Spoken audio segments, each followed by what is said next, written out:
so I'm going to go ahead and call the public session to order at 6:31. First item is approval of modification of the agenda. Do we have any modifications to the agenda? Okay. So the first thing that we have up is the NRHS Westward Bound presentation. Lovely kiddo over here. I'm going to just invite our group out here so we can introduce everybody.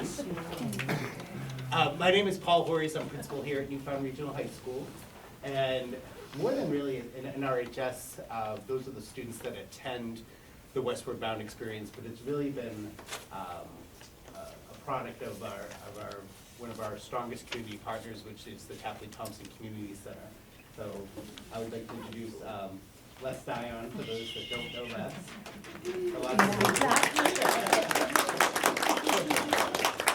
He's the director of the community center. And before Les starts, I'd like our students to introduce themselves, their name, and what grade they're in, and what their role was on the trip for.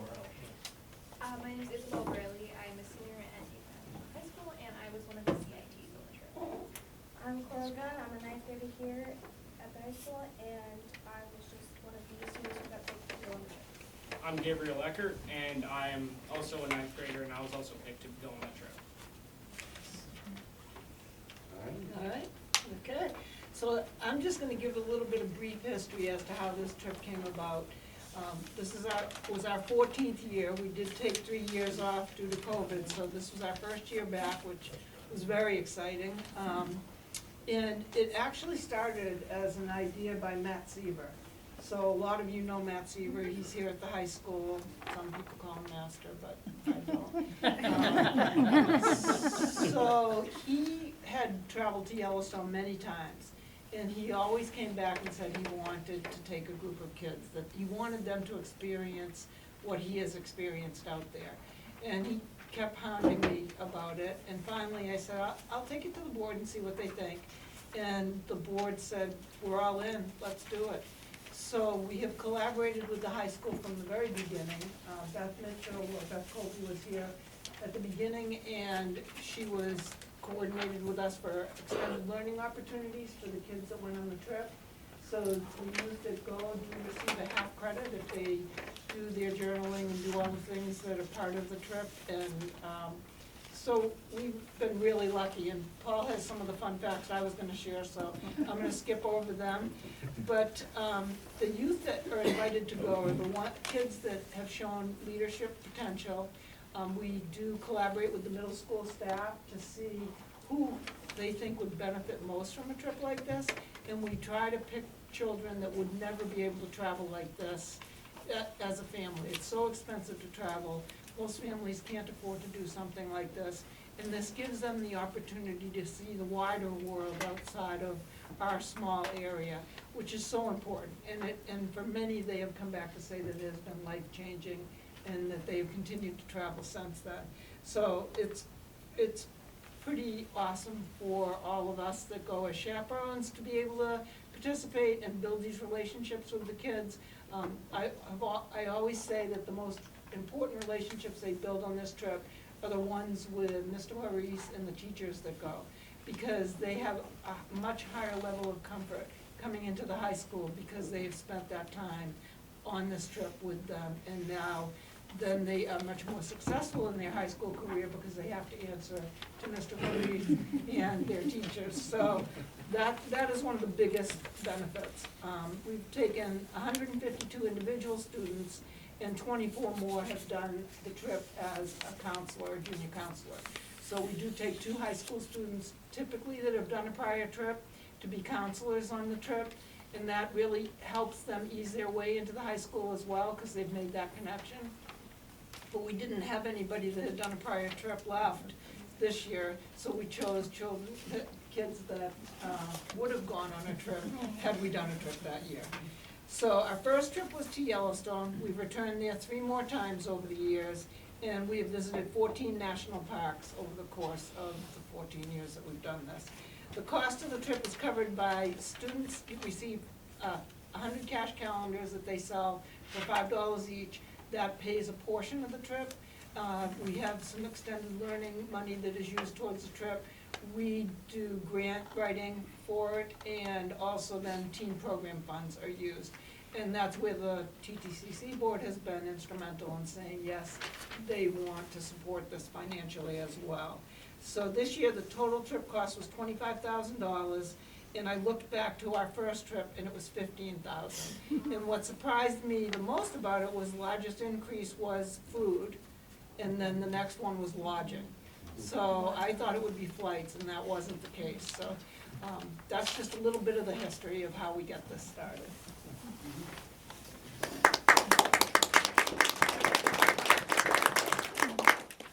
So as part of the Westward Bound trip, all the students had to pick a research topic and create a presentation and write an essay about that topic.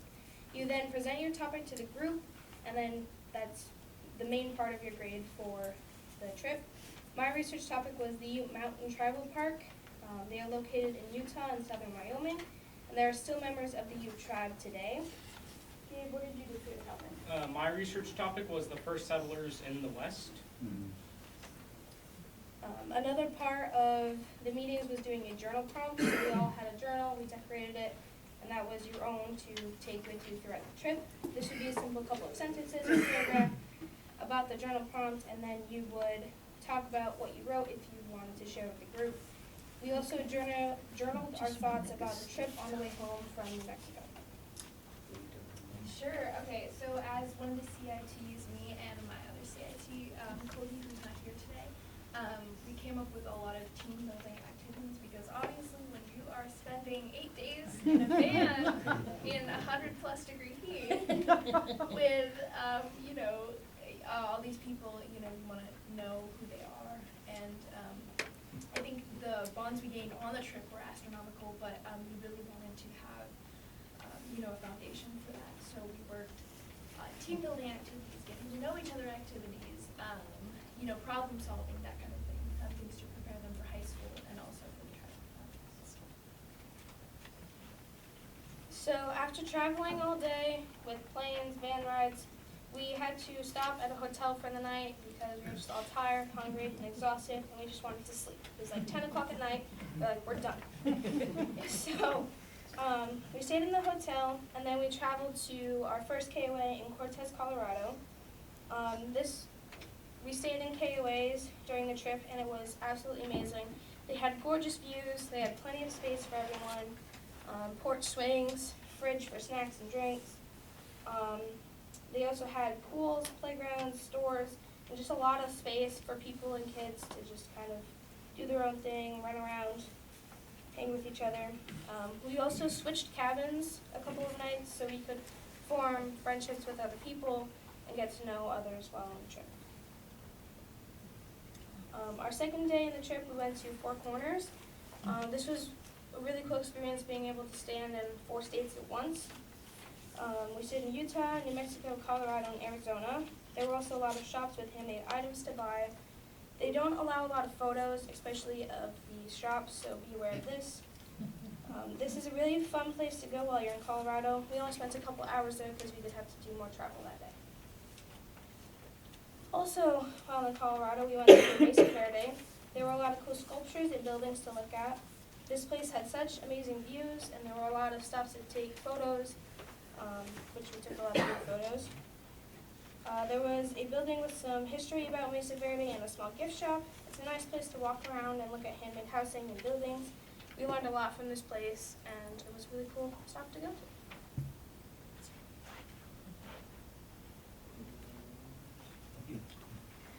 On the third day of our trip, we arrived in Utah. Our first attraction was famous Wilson Arch, a humongous arch which you were able to climb up to the top. You were also able to carve your name into the rock, which many people have done before, and of course, we all did it ourselves. This, oh, it's fine. Okay. So, this was a view from the KOA. We weren't even anywhere special. This was just a normal view. It was beautiful. You could see mesa tops everywhere. It was amazing.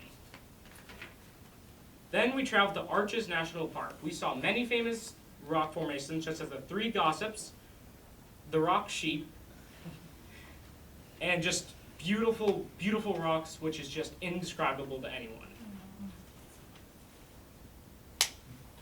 Sorry if I'm missing it. Arches National Park is huge. You can spend multiple days there and not even see anything. We saw things like Balancing Rock, which is just, it seems logically impossible, but it somehow is. Nature finds a way. Lots of arches, because it's named Arches, very inappropriately named. My personal favorite arch, though, was Double Arch. Humongous. You can see the size from us, just through the amazing arches. You're able to climb all the way up to the top right there, and you can take fantastic photos everywhere.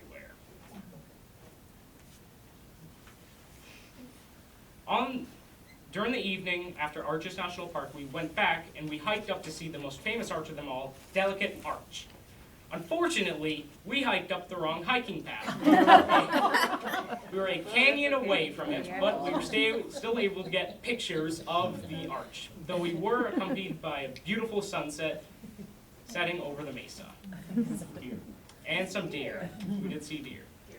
On the last day in Utah, we went to the tourist attraction Hole in the Rock, which in 1940, the Christensen family carved a house into the mesa.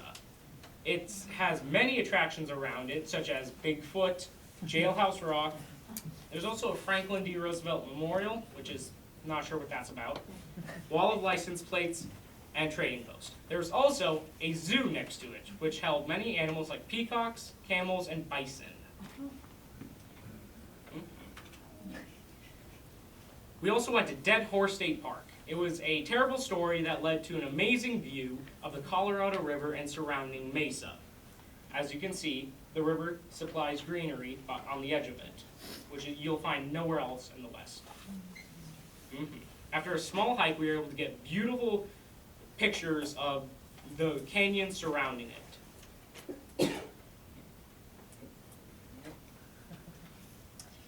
Okay, so at this point in the trip, this was at the tail end of our trip, and as you can probably imagine, you know, most of the kids were very exhausted being away from home for so long and being in a hot van for 6-7 days. So we went to the Great Sand Dunes National Park. So essentially, we got there, and you know, the sky was looking pretty clear. We got to the parking lot. There's no bathrooms within a mile radius, as we found most places in the West, unfortunately. And so you come past the parking lot, and there's like this surrounding area of trees, and you walk through them, and it's just a completely different world, like nothing you've ever seen before.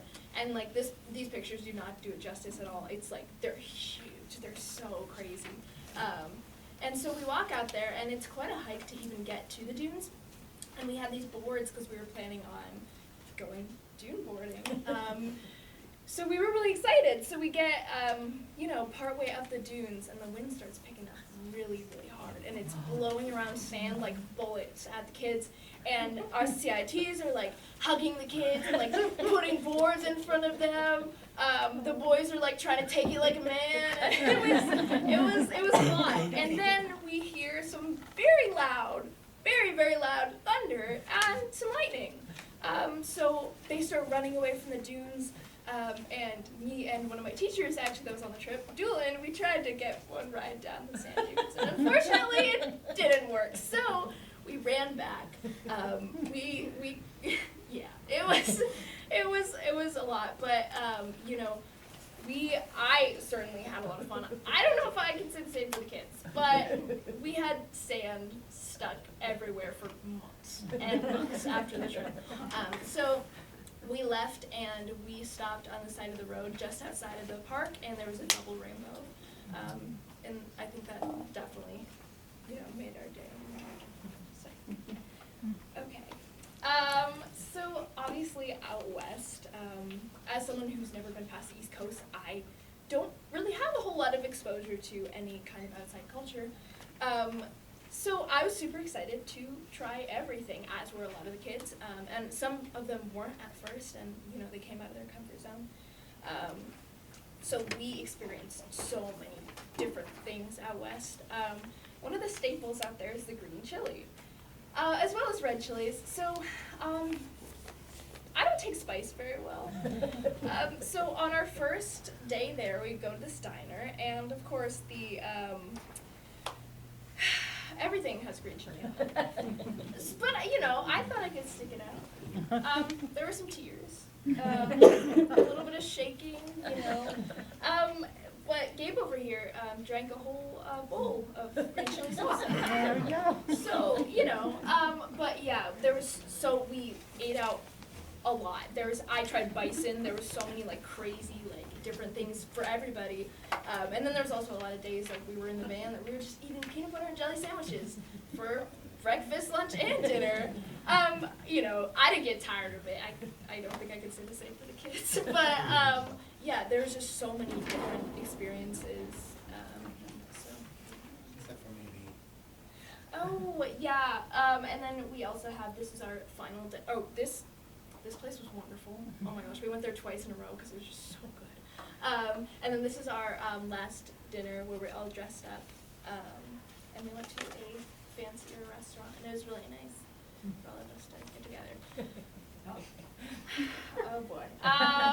Okay, so obviously some things on the trip hadn't gone as planned already. So we flew out of Albuquerque into Chicago. Our flight already had kept getting postponed by hours at a time. So we go to board our flight to Manchester.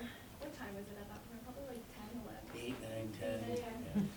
Something like that. So we get on the plane, and you know, we're all buckled up, we're ready to go, and we're noticing that it's taking an awful long time for them to, you know, get this going. And then we get an announcement that they don't have a pilot for us. So for an hour after that, they're trying to get a pilot. They get a pilot, and then his time clock is done, so he leaves. So we're on the plane trying to figure out what's going on till about 2 in the morning. And we finally get off the plane because they can't fly us out, and we slept for 2 hours on the floor of the airport in Chicago. So here's me, surrounded by campers, and of course, Mr. Harris making a cameo. Okay. Yeah, so that was really fun. We ended up boarding the plane at 4 a.m. So, yeah, it was, you know, not for the faint of heart. We got home eventually, so we're all still here. We're all alive. You know, we live to tell the stories. Want to come out and say some final words? Or?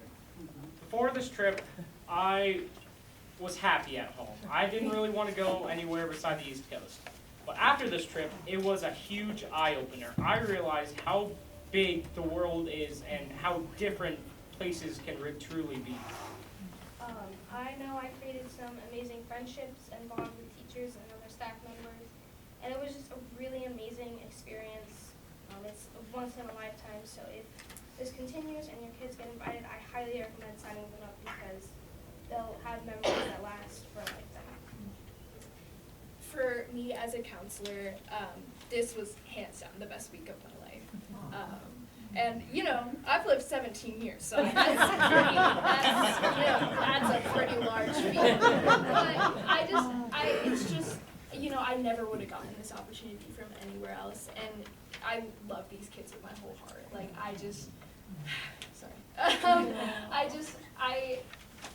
you know, you can never imagine the kinds of bonds that you'll create through activities like this, and you know, I think that I am so grateful to have been able to share my experiences and also, you know, take in the experiences of the kids and learn from them and teach them, and also the adults that went on the trip too. So this was definitely once in a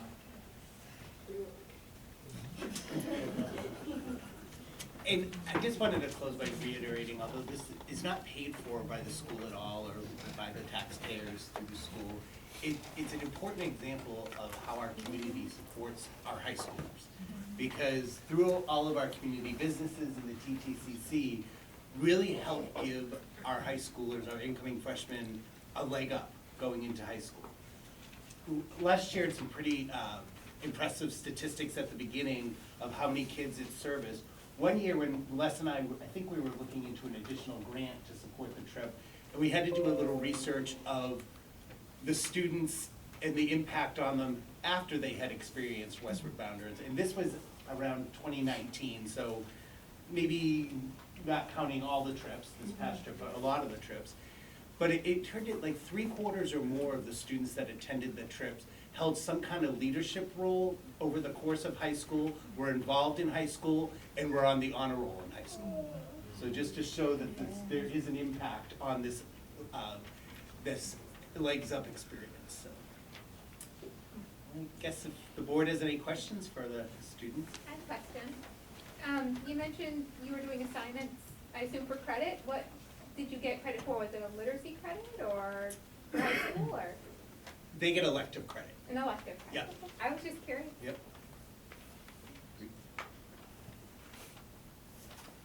That was a fantastic presentation. thank you I was so so much. impressed with the energy you guys bring, so thank you so much. Thank you.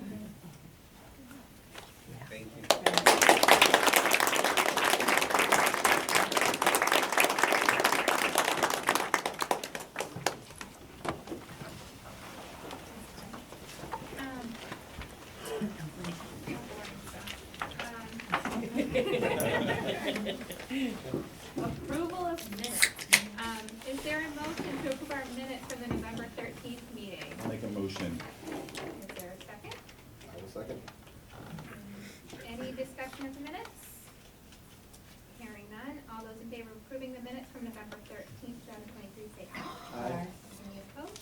Abstentions? Two. All right. So the next thing on our agenda is public comment. I just wanted to say first, and acknowledge that we do have a lot more attendees tonight than we usually do at our meetings. And I'm under the impression that a lot of people are here to discuss the wellness policy, which is on our agenda further down. So we're going to do our best to listen at this point in the meeting. And we're going to be discussing the policy as board later on the agenda. So with that, I will open up public comment at 6. Marie Carson, Alexandria. First, I want to say thank you for your support in showing up tonight to learn more about our wellness policy. I want a clarification. When we get to the agenda for the discussion, will you allow questions from the public? Will we be allowing questions? Additional discussion, we can make a motion at that time. I don't know how the board feels, if there's going to be additional questions. I mean, there's only so many things that we're gonna be able to answer as a board. Some of those questions might be better directed towards the wellness committee that will be meeting next week, I believe, right? December 13th. Is that December 13th? Right, so this is more of a listening for us. We're not the ones who wrote the policy, right? So the policy, that's really where you're gonna be, if you wanna be directing questions, is probably the better place to direct questions. But we are happy to listen. Happy to listen. So in other words, we speak now or forever hold our peace during the meeting tonight. Is that what you're saying? Because we want to know if we can ask questions after the presentation, because if not, they want to put the questions out now. So will we be able to interject after your presentation? There isn't a presentation today. Okay, all There's no right. presentation. Okay, so that's all of our discussion then during that period? Yes. Yeah. Okay, great. Thank you. Yeah. Do we just need a clarification Yeah, for no, that, that's okay? perfectly fine. All right. I have a question. Who wrote the policy? There's a committee that worked together, so I'm on that committee, but it was made up of principal, the superintendent was there, food service director, the rep from Katie that we worked with as well, the school social work, principals, school nurses, so it's a bigger group than what's here. So not all the board members sit on all the committees, we're each assigned to different ones. So it was a bigger group from throughout the district and our community partners that worked on it. And So I'm it not was gonna. with no input from the Could I public? just, for 1 second, so we're not gonna interject and ask questions like this. Marie has the floor for her public comment, so I'm gonna let her have her 5 minutes. Okay, all right. What I wanted to do was I spent a lot of time researching the wellness policy, why we're having revisions, what it's supposed to be. So what I want to do is give a little bit of history of where we started and where we are now. The wellness policy, the original one, was adopted and read at the meeting on 12/21/20. Then there's no more mention of a wellness policy or a wellness committee until 16 months later. There was nothing, no activity at all. Then during March 14th, 2022, at the board meeting, there's a presentation done by two of the professionals, a health behavior specialist and a social worker. And they're giving a presentation of what they want to do and about their role in their new positions. Then 6 days later, we hear the first Wellness Committee minutes. They're posted, but however, there is no agenda, there's no identity of who the Health Committee is. It's a brief little listing that says that they're going to, let's see. It doesn't say what they're going to do. But anyway, on 6 days later after that, then the school board votes to hire a nurse and a health educator and creates 2 more positions. So in 2 months, 4 medical positions were created. You can tell me later if I'm wrong, but that's what I got from the minutes. The minutes are very, very sketchy. There's not much there at all. On 4/12 is the first time that the Wellness Committee is put on the agenda as a standing committee. So the Wellness Committee isn't recognized from 12/21/20 until 3/22/22. I find that rather odd, rather strange. On 4/11, that was 4/12. Okay, there are several missing minutes online from the Wellness Committee. I don't know why that is. The meeting did take place because they were approved at the following meeting, but their minutes are not online. Those that are online are rather sketchy. Sometimes there's attendance, sometimes there isn't. There's absolutely no dialogue. You don't know who's saying what. I propose that due to the public's desire to know more about this wellness policy, where it originated, what are the scopes, what impact it has on family, that the board schedule a special meeting to discuss just the wellness policy. That's my proposal. Anyone agree, say aye. Aye. Anybody opposed, say no. Please act on it. I also have another proposal. And my proposal is that because I've already cited violations from the board, and there's other violations here, I have a whole lot more information to give to you, but I can't do it in 5 minutes, so it will be sent to you later. Because we have a routine of violations, I'm proposing that the board adopt a new committee known as the Ethics/Communication Committee. This committee is not anything new, it's rather common, and it will help the board to govern in an ethical manner. It will also help them to communicate to the organization. Myself and a few other people worked very hard over the last few days to let the people know what was happening, to let them know there's a new policy. You guys aren't doing your job. You're not letting people know. It's very hard to even find a copy of the revised wellness policy on your website. So communications is extremely poor. So I recommend that the board adopt a new committee for ethics and communications. All of them that say approved, say aye. Aye. Opposed? Okay, that's it.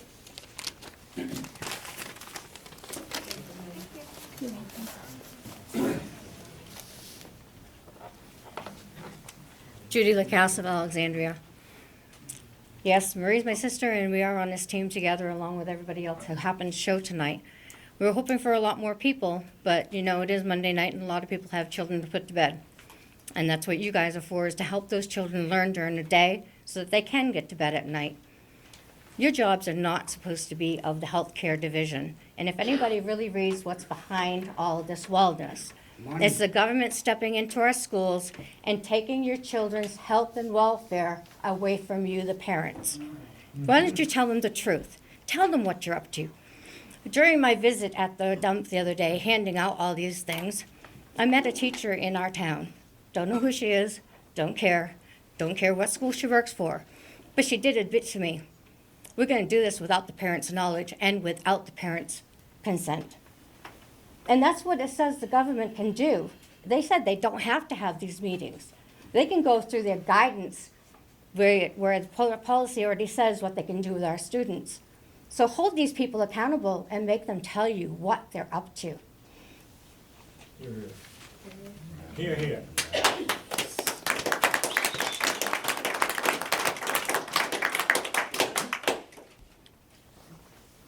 It's on the side there Oh, already. what's it doing? You just speak. Oh, okay. Aubrey Friedman, Bridgewater. Just some additional thoughts. I spoke at the last school board meeting about the wellness policy, JLCF, just additional thoughts. So the policy as it is right now, it talks about nutrition and physical activity. I'm okay with that. That's harmless. But these proposed changes going into psychological and counseling and all this health-related stuff is getting way, way beyond what a school should be doing. I know they took the grant almost 2 years ago, so we're well into the social emotional, but this is going way beyond academics. Now, why take the WSCC, whole school, whole community, whole child model from the CDC? This is the same organization that endorsed lockdowns, masking, remote learning. We know how well that worked out, and the vaccine that even at this date we still don't know about the long-term consequences, and they're still pushing it. Why are we taking their model for school, for children's mental health? That's a problem. We should not be modeling after the CDC. I also mentioned last time, in Section 10, brief counseling. This needs to be defined. What is brief counseling? When does brief counseling go into regular counseling? It's very vague, and it really needs to be defined because the CDC just said counseling, and somebody added the word brief. So it needs to be defined.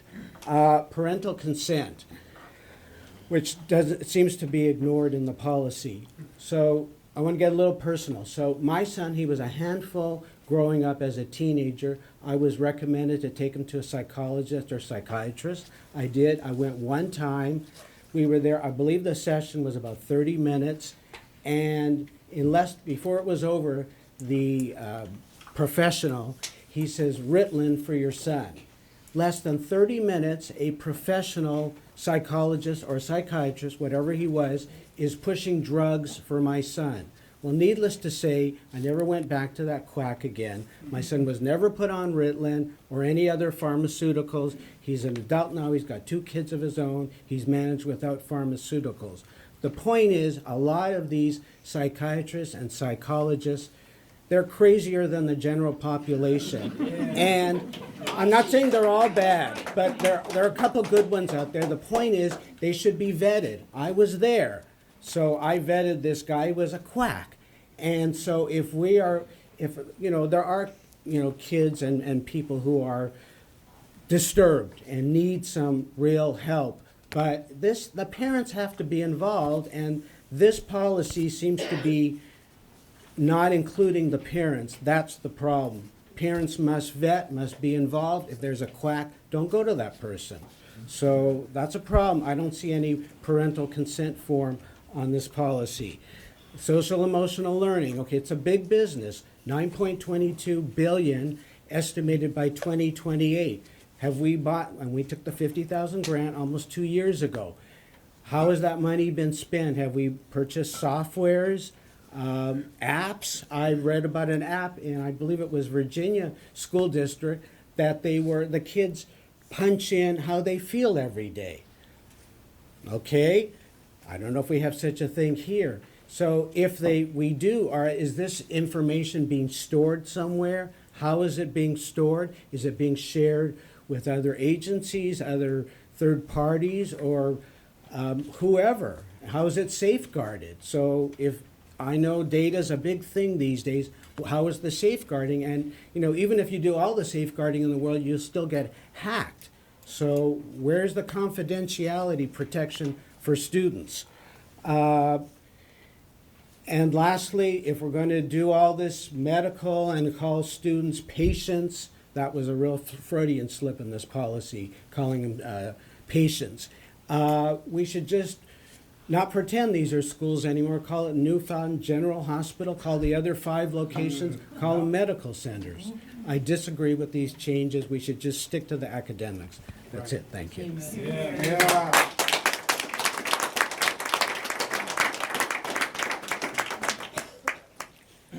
Fran Wendelbo, New Hampton. I'm very concerned about the direction that this is going in. I think a lot of good points have been made. Social emotional learning, AKA wokeness, is the path we're going down. When you accept language, that's the CDC language, you open yourself up to interpretations all across the country. Anybody that's accepted that language can have somebody sue them, and once they're successful in a lawsuit, then they can say, well, under the decision in California, such and such, which has the same language as we do, then you're along for the ride. I also want to mention the cost. I listened to the talk about the Katie money and how they could hire an additional staff person. The Josiah Bartlett Center came out and said that recently they've done an analysis of the increase in spending in New Hampshire, and it hasn't been in increasing teachers' salaries. It's been in administration. And that's exactly what this is. They saw dollar signs. And as we know, the cost of a position, by the time you get done with the bennies, is $100,000. There goes that $500,000 for year grant just on a body, all right? So let's look at expenses. Katie's giving it up because they said they don't have the staff. They can't afford it. Well, if Katie can't afford it, how come we have so much staff that we can afford to do it? It's the same exact issue. It'll end up costing us God knows how much additional money with the doors it opens. And while we're talking about money and the potential cost of it, let's talk about geese. The goose who lays the golden egg. School board's very fortunate that most people in New Hampton and Bridgewater and Hebron and so on, mostly they're teachers and parents that vote. The other people say, oh, we'll leave that to them and stay home. But you're going to reach a point of a perfect storm. You've got a committee looking at building a $25 to $30 million new school when we have 500 students less right now than we did 20 years ago. First perfect storm. Second perfect storm is there was a recent court decision on some of the Claremont money that's going to almost double the statewide education cost. And additionally with that came along the decision that, oh, and by the way, we're not going to allow donor towns to get credit back for the excess money they raise that they don't get sent to them. So there's going to be a double whammy to towns like Bridgewater, Hebron, and Groton, who are property-rich towns.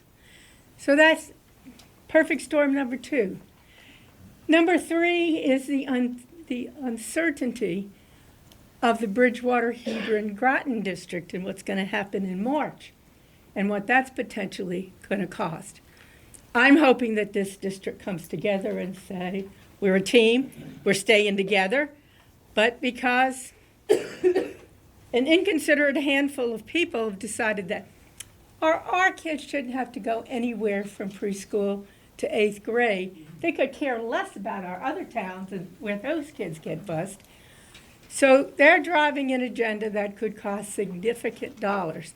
So when you add all of those up, and I don't know about you people and how many of your tax bills are going down because of the reassessment, but this widow's just went up 15%, $1,000. So you're getting the perfect storm that the geese are going to say, you know what? I'm tired of laying the golden egg. I'm going to vote no to everything. I can't afford it anymore. So I think you should think twice about adding any extras or any new possible expensive things we didn't anticipate. Because I think you're going to see an outturn of people that makes this look small in comparison of people turning out to vote their pocketbooks. And that's might not be in the best interest of educators, but we are getting so far past academics and what the direction is that we're going, that we need to consider what unintended consequences are going to happen. So I just caution you, we need to focus on core education.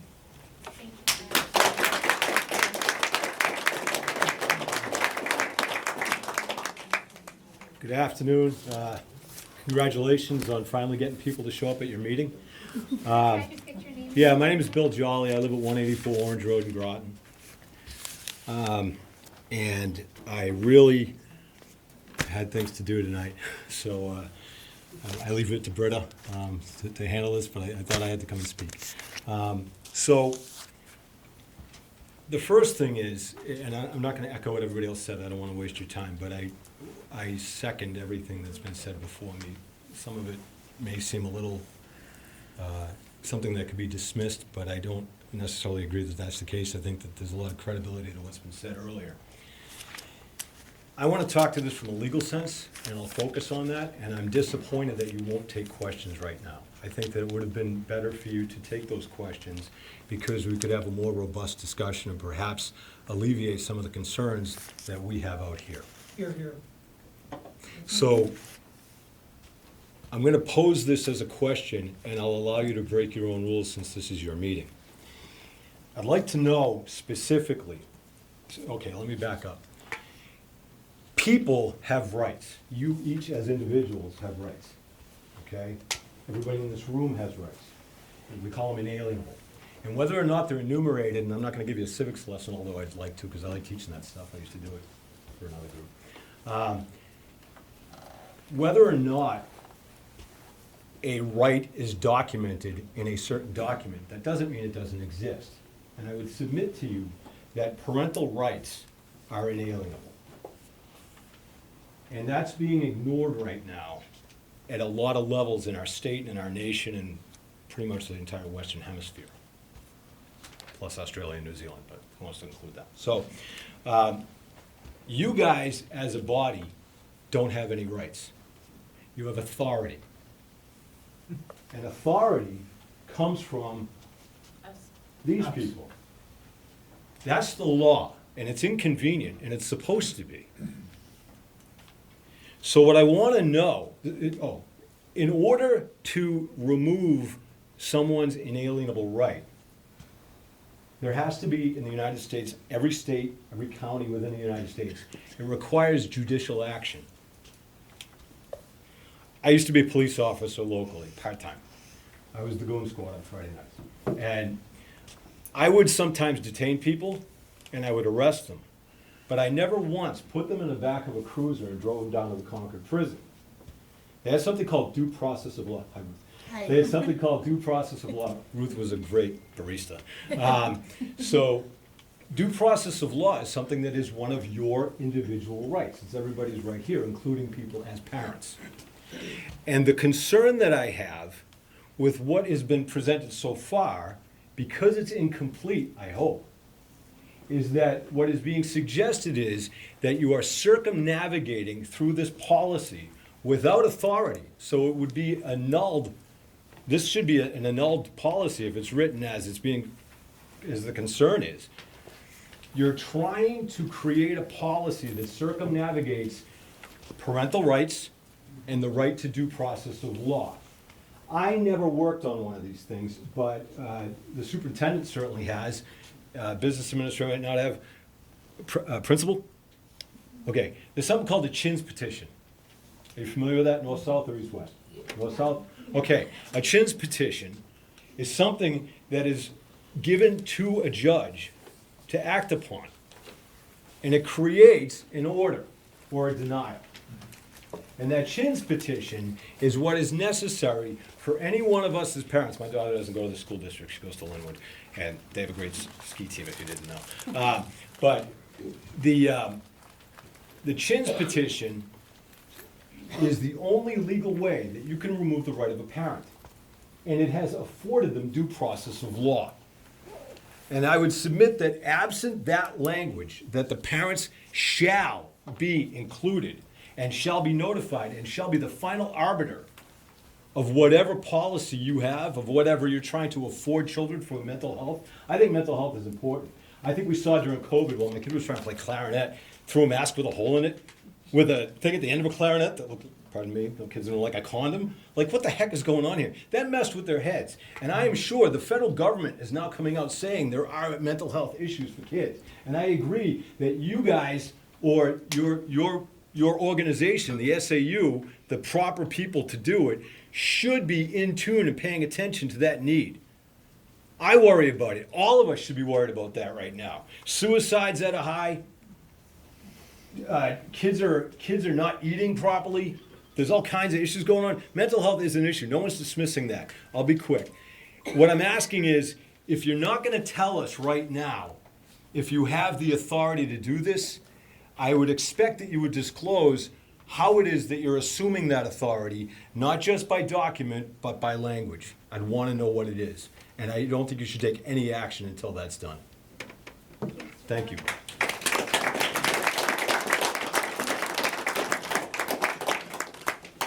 Hey, good evening, School Board. John Sellers, Bristol. Also a state rep for the whole area in here, so I'm coming as myself tonight. I have a few concerns, and one of the things I want to bring up is I want to make sure that you guys are on the agenda, has this wellness reading for approval, isn't it? That's what you're supposed to be doing? Is one of the? No. What are you doing on the wellness policy tonight? Discussion. Discussion, just If I among could just yourself. interject here, the last meeting, It's Mr. Sellers' time, so if you could have a seat, okay, please. That's all they right. did the first meeting. Okay. This was supposed to be the second. So you're just doing a discussion tonight, just among yourselves, is that correct? Correct. All right, no one's gonna be able to speak on the public about that, right? As of this moment, there's not much to dialogue. We're gonna be having a discussion as a board. If we see fit at that time, then we may be able to Okay. make a motion. It would depend on how the discussion goes when we get there. All right, thank you. So anyway, I'm going to bring up a few things here, and I know you're going to hear SEL, social emotional learning, a lot, and it's unfortunate because, you know, in this wellness policy, it has tentacles, and once you start getting into psychology and stuff of this, mental health, almost they start talking about the social emotional learning or social emotional and all together. So SEL is like intertwined into the tentacles of everything that you guys are doing. Which is, I'm not saying it's, you know, we'll just leave it at that for that one point, but I'm gonna bring a couple other things up first. One of the things this is from the DOE website, all right? This happens to be a report from the DOE, just how our school district is doing overall. This is the district-wide.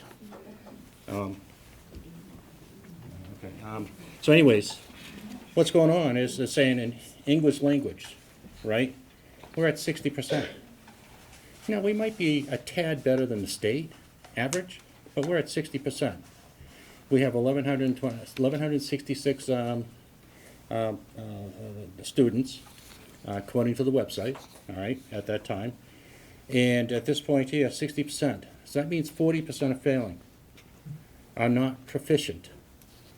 All right, that's 466 kids are failing. Then we look at the math. It's only 44% proficient.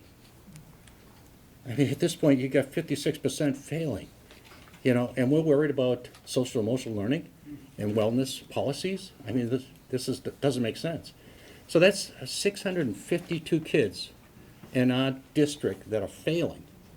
They're not proficient. And then science, of course, 40% proficient, so 60% are failing. 699 kids are just not meeting the science, technically, if we're looking at the whole total number. The other thing that came up, and I just caught my eye, and I just said, wow, that's kind of unusual. incidents of violence. Last year it was like, I don't know, 55 or something like that. This year it's like 109, 110, 108, excuse me. And I say this year, 22, 23, right?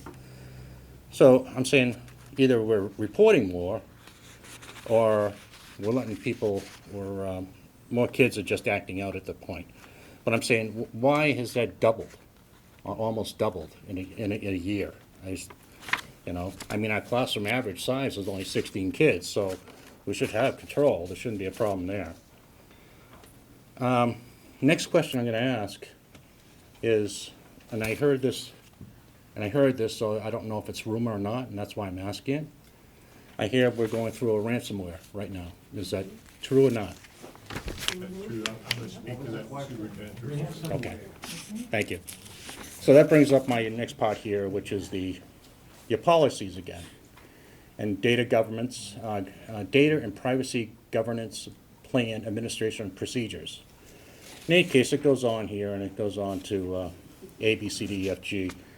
So it looks like F and G are new, and G has to talk about the data governance plan shall include standard and provisions that meet or exceed the standards set forth in the New Hampshire Department of Education, minimum standards of privacy and security of the student employee data.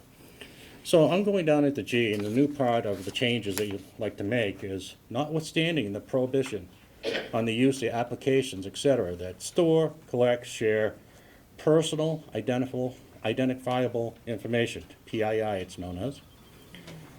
Student participating in career exploration or career technical education may, with written parental consent, oh, that's nice, okay, that's good.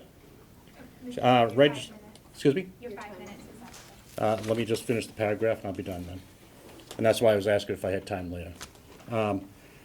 Basically, it goes on to say that the services are used for this part of the student's approved program or study, even if said platform services required the collection, storage, or sharing of the person's information.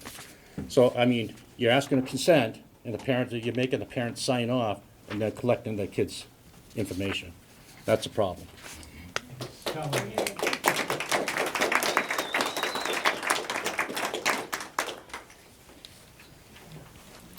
Caitlin Simula, Groton, New Hampshire.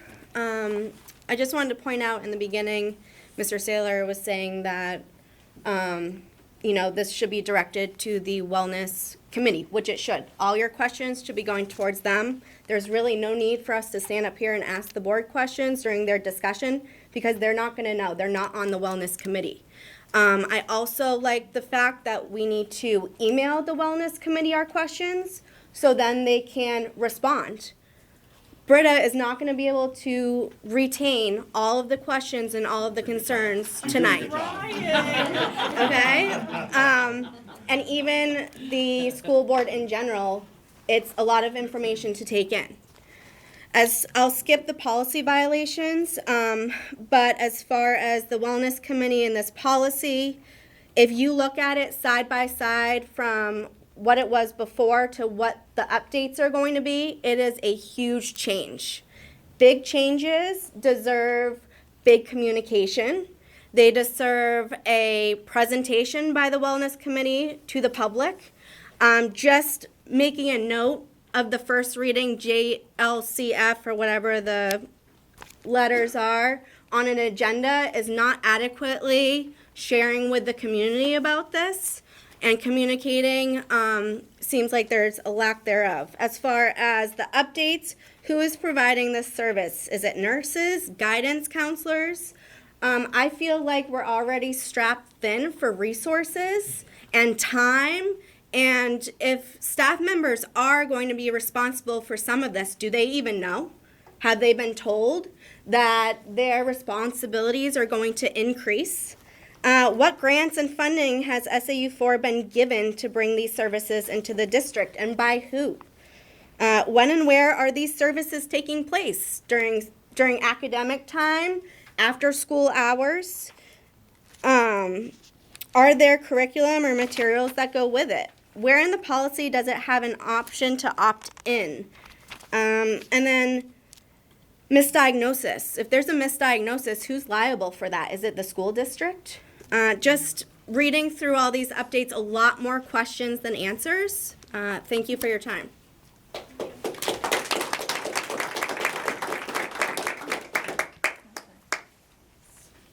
Leslie Diamond, Bristol. I just have a couple of clarifying points.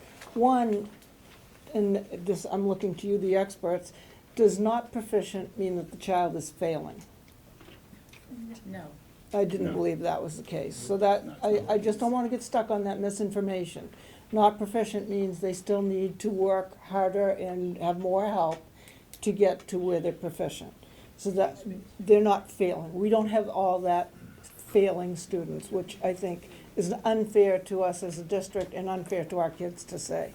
My second point is Katie did not leave Newfound because they couldn't afford it. Katie left Newfound because they could not staff it.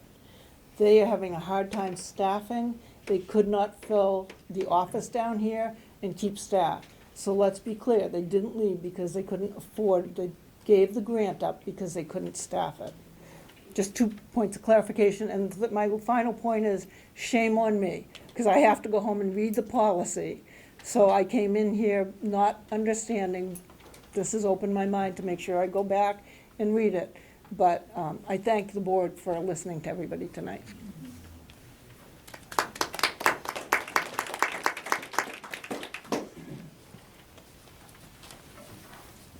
Wayne Anderson, Bristol.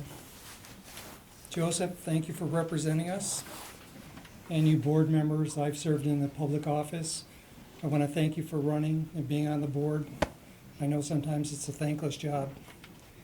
I want to rise tonight just to speak to the kids and why we moved here. We moved here to New Hampshire 25 years ago, and we left a state, New York State, to enjoy more freedom and liberty, and to enjoy things like our town meetings that we have for voting, where we could have a lot of discussion, understanding issues, and we can make an informed, intelligent vote there on the floor. Where we met our neighbors, we might disagree, but we try to do it agreeably. And so I hope that we can continue that type of process. I rise tonight, my major concern is we seem to be losing local control for our kids. And our kids are voiceless in Washington. Washington is over 1,000 miles away from here. And they're sending out these dictates of one-size-fits-all school boards or all school systems. And that is, frankly, that's a lie. That is not the truth.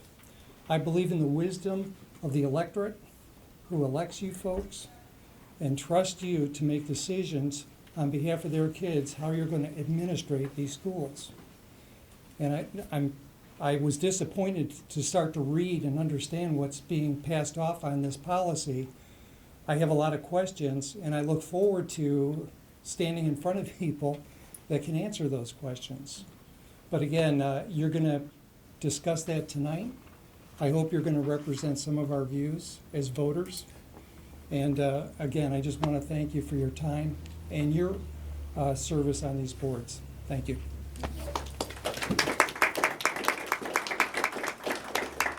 Am I able to have a second chance at this? Can you make sure that everybody? Everybody else would all like to set, or speak? does someone want to step up? Sure. Hi, I'm State Representative Alvin C., and I represent Hill along with 7 other towns in Merrimack County. So, and sort of just a corner of this district. My feeling is that schools should be concentrating on academics, and if there is identified or a supposed problem with a student, that this school nurse should work with the parent to arrange for any kind of screening, testing, or treatment. The students' parents should be fully involved in all aspects of the kid's health, as well as other academic things, but that's the main thing that I'm concerned with, so that's all I had for tonight.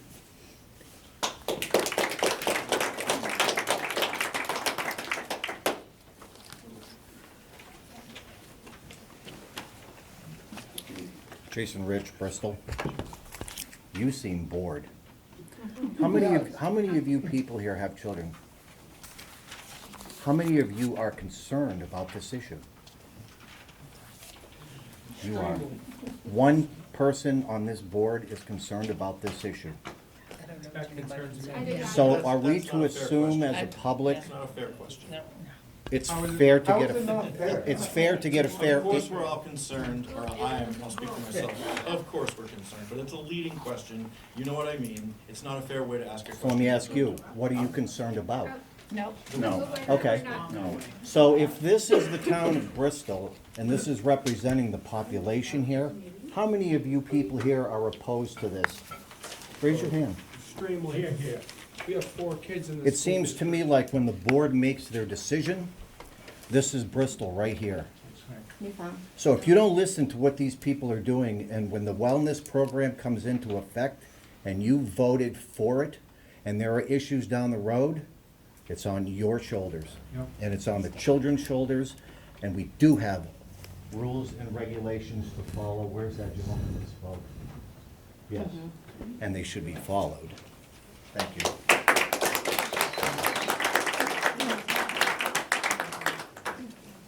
Greg Potter, Danbury. Just a regular working guy.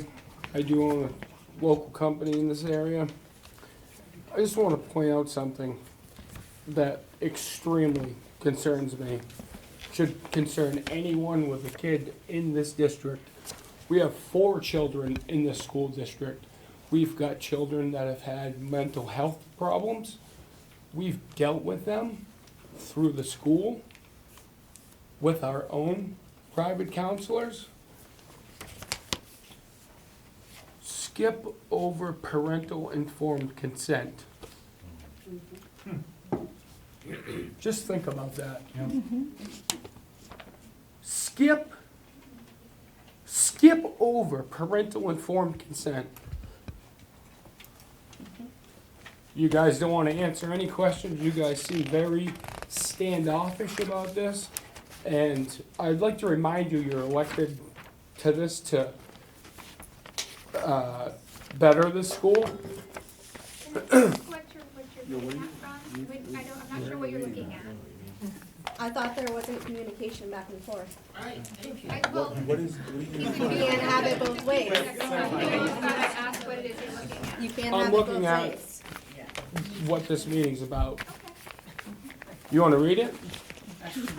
More than I'm likely. just asking for clarification. Read that. That's extremely concerning to me. But My view on you guys' job. what is that? What is that? this is not something from the school district. That's sorry. not No, it's not. So then why are you showing it? It's not from the school district? No. No, this is from everybody in the town and community that's I can concerned help you with about that. it. Right? Would you want to give me the floor? I'll help you with that. Sure. Okay. But I'd like to say that your jobs are to educate. You can sit there and smile, like I really like you. But your jobs are to educate our children. And what were those numbers that you, okay?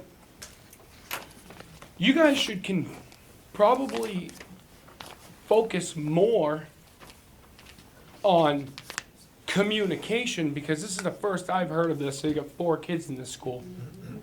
There you go. I have no problem getting emails about football, soccer, basketball, this, that, every other thing on the planet. Never got an email about this. Did anyone else? No. Did anybody else? No. Does that seem like communication? No. She wants to ask me where I got this. I feel like she's got an attitude about the whole thing. Does anybody agree? Well, we can't go there. Can't go there. No. Yeah, I'm just a regular Joe. I just pay my taxes and work my ass off and support my kids myself. And you know what?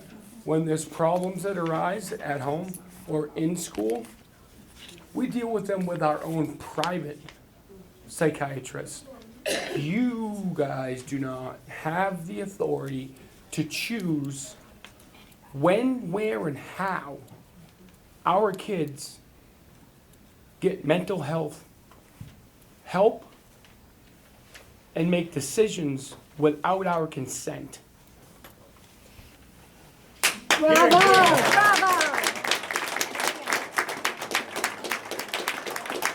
Yeah, I'm just an average Joe. Because I'm really confused. Hi, I'm Chris Rude from Alexandria. Christine Rude from Alexandria. How are you?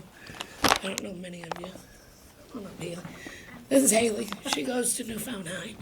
Haley has, and she's out and share with her, she has severe mental health illness. We're confused by all of this. I don't want anybody going near her unless they've had consent from me. We've been down the mental health illness path for a while now, and it's bad out there. So we need to be involved as parents, and we can't just have somebody pulling our kids in and talking crazy to them, because that's what's happening now. I mean, we gotta be careful here. So I don't know what this policy is, but I want to be told, and I want to sign any paper. Nobody's touching any of my kids, my grandchildren. We're in this for the long haul. It ain't happening. I don't know why you guys won't even discuss it with us. Like you said, nobody can talk. But when you want to talk, you talk. But yet you won't tell me what this is about. I don't understand it. So enlighten me what this is about. Please. I'm asking you. You were just arguing with them, so can you enlighten me what this is all about? I discussed the wellness policy, which we're going to be discussing. So why can't anybody talk about it? Like, because we use the school system for mental health, right? So help me understand what's different. Or am I doing something wrong as a parent for using the system? Or I don't understand. My grandchildren are coming up through here. You think it's okay that this is going to take them in and pull them in a room and tell them stuff? I want to understand the policy. Help me understand it, please. We're going to be discussing it as a board later on in the agenda, and you're going to understand it. I'm not on the wellness committee, I'm not on. Well, so there are none of those people are here tonight, right? I am. Oh, you are, Britta. Okay. So help me understand as a community member. And so part of this is just kind of following the procedure as to how we run our meetings. It's not anything specific to the wellness policy or policy specific or any general comment. It's kind of just keeping form of how we listen first, and then when we come to them, the points in the agenda, we talk about them. And at that point, I will encourage there's a wellness policy meeting in December. That would be a great platform to have these conversations and have these dialogues, because, there are pieces in here that I think maybe are being misunderstood. Right. From the intent of which, because as a parent of two kiddos, as somebody that went to school here, none of what is being shared was ever, sitting in those meetings was ever the intent behind any of this. So they're going to keep the parents right in the loop. They're not just going to. I never once sat in any of those meetings that had parents, that had administrators, that had community.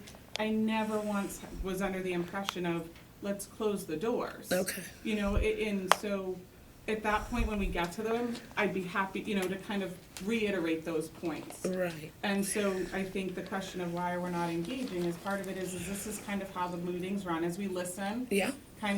I take my notes, digest it, and then make sure we're giving correct information and having that chance at our time, because there's only an allotted amount of time for public comment. Right. If I keep running my yap, It's not going to happen.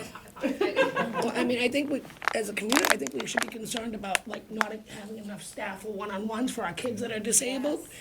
I mean, what's going on with that? We have people in the school system that are with our kids that are pretty scary, I think, some people that are in some of these programs. That's scary. I mean, I'm like this. I have a kid with autism, and he's a one-on-one, which right now he's a 2-to-1, which we're trying, but it's not working. I mean, she's a one-on-one. She has 7 different one-on-ones sometimes. Sometimes she has during the day. We need to worry about our kids. I mean, that's an issue right there. I don't know what this wellness thing is, but we've got to nip it in the bud and just don't sign for my kids. I'll sign my kids. I just, What? You want to say something?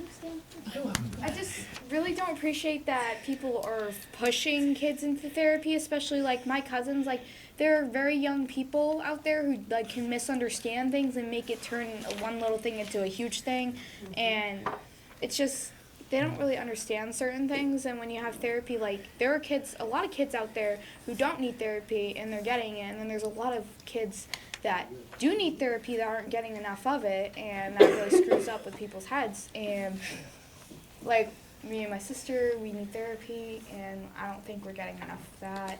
And she's like, Good. That was good. Very good. Good job. Okay.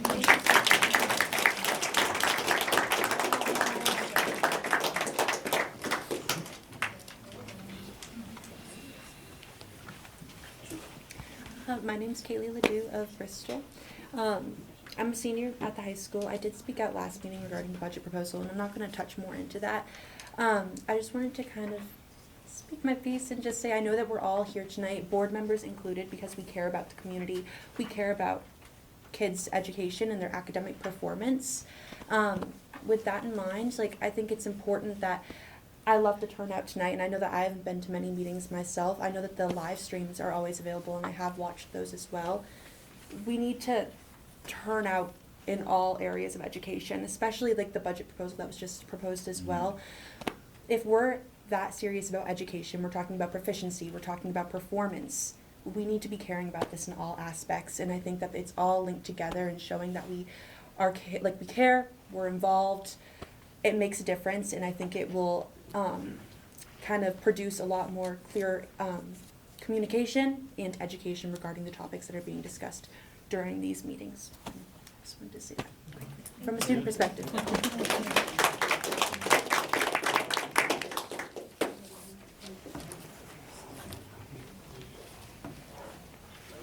I'll be quick. Jeff Carson, Bristol. I've been hearing a lot of you guys saying you don't really understand this wellness thing, but it's on your minutes to talk about. If you guys are going to talk about it, you should understand it yourselves. Sounds like a lot of you guys don't even know how to answer the questions or don't even understand it. So why waste the taxpayers' dollars in that manner? I'm just saying.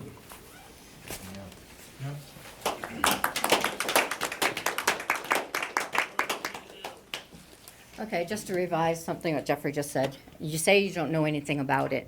You implemented it in March of '22. Kim, you made the motion to accept the policy. It's in your minutes for the school board. The old policy. Okay, so it says a 5-year program on that policy. This is extension of that 5-year program, correct? This is the revised policy. It's a strategic program for 5 years. For those two people that came in here and did the conference with you, and their behavior specialist and social worker, right? I don't see those people here. Oh, Ms. Kaufman, you were one of those two people. It wasn't the wellness policy. Judy, I can It's help under you. the wellness I policy. can help you. Okay, I'm stepping down. Okay. First of all, in order to form a committee, such as the Wellness Committee, the board has to vote on it. There is nothing in the minutes, going back 3 years. I stayed up till 2 o'clock in the morning reading all your minutes. There's nothing in there that says the board authorized a wellness committee. So that's something you need to search out and find it for me, because I could not find it. Second of all, we're talking about whether we should adopt this revised wellness policy, but the problem goes back even further. And Rita, you can verify this for me, but in the minutes of the Wellness Committee, you have, I believe it's 18 people, 3 different groups, one for elementary, middle school, and high school, 6 people on each one. And they have been working for months now, going through, and I believe it's a CDC policy, an evaluation of the school, of the overall wellness policy and how well it's working. You've identified problems. You've supposedly there's a correction plan. It hasn't been disseminated to anyone yet, but supposedly there's one out there. At least the minutes refer to it. So what I'm saying is that on this social, emotional element, they've been working on assessments of it for about 14 months now. So even if you vote down this revision, it doesn't take away all of the work that's been put into putting in this element of social, emotional well-being. So how do you retract that? How do we stay basic on the wellness policy we have now and not incorporate this third element as it's referred to in their notes? So they've been actively pursuing this. Now they're trying to install a wellness program that verifies what they've already started. That's where I was going. They already started this. Didn't tell any of us.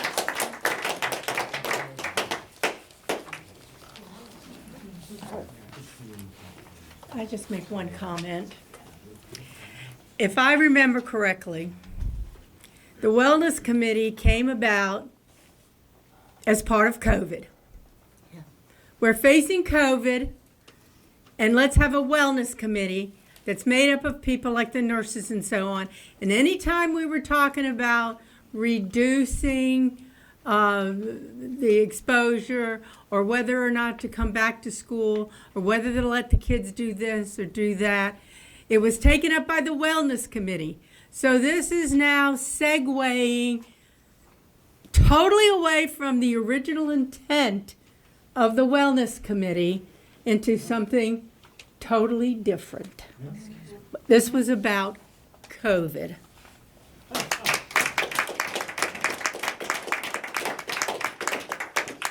If you go to CDC's website, you'll see it all there. It's all their plan that they're working with. Government overreach. It is. Public comment?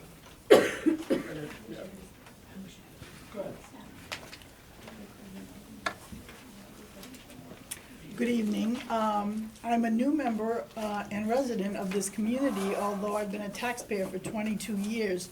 So I feel like I've earned the right to speak, finally, about how my taxes are being spent. Could I have your name though? Yes, I'm Linda Phillips and I'm in Bristol. And I don't have children in the school, but I've been paying taxes on everybody else's for a while. I learned a lot tonight about the district, and the more I learn, the more upsetting this information is to me. There seems to be questions as to how this wellness committee got started, that the board voted to establish this committee. I'm hearing that there was a $500,000 grant. What does that RFP include when you accepted the grant? What was the state or the government agency that was providing the grant? What did they expect of you as a board to approve of? Accepting the grant means you're accepting the conditions under which that grant was given. And you've already hired 4 new people because somehow you've already established that this is what you need, these 4 new people. So a lot of this, it seems like the school committee minutes, the school board minutes are incomplete, not visible to the public. I looked at the town website, I didn't see any reference to the school district at all.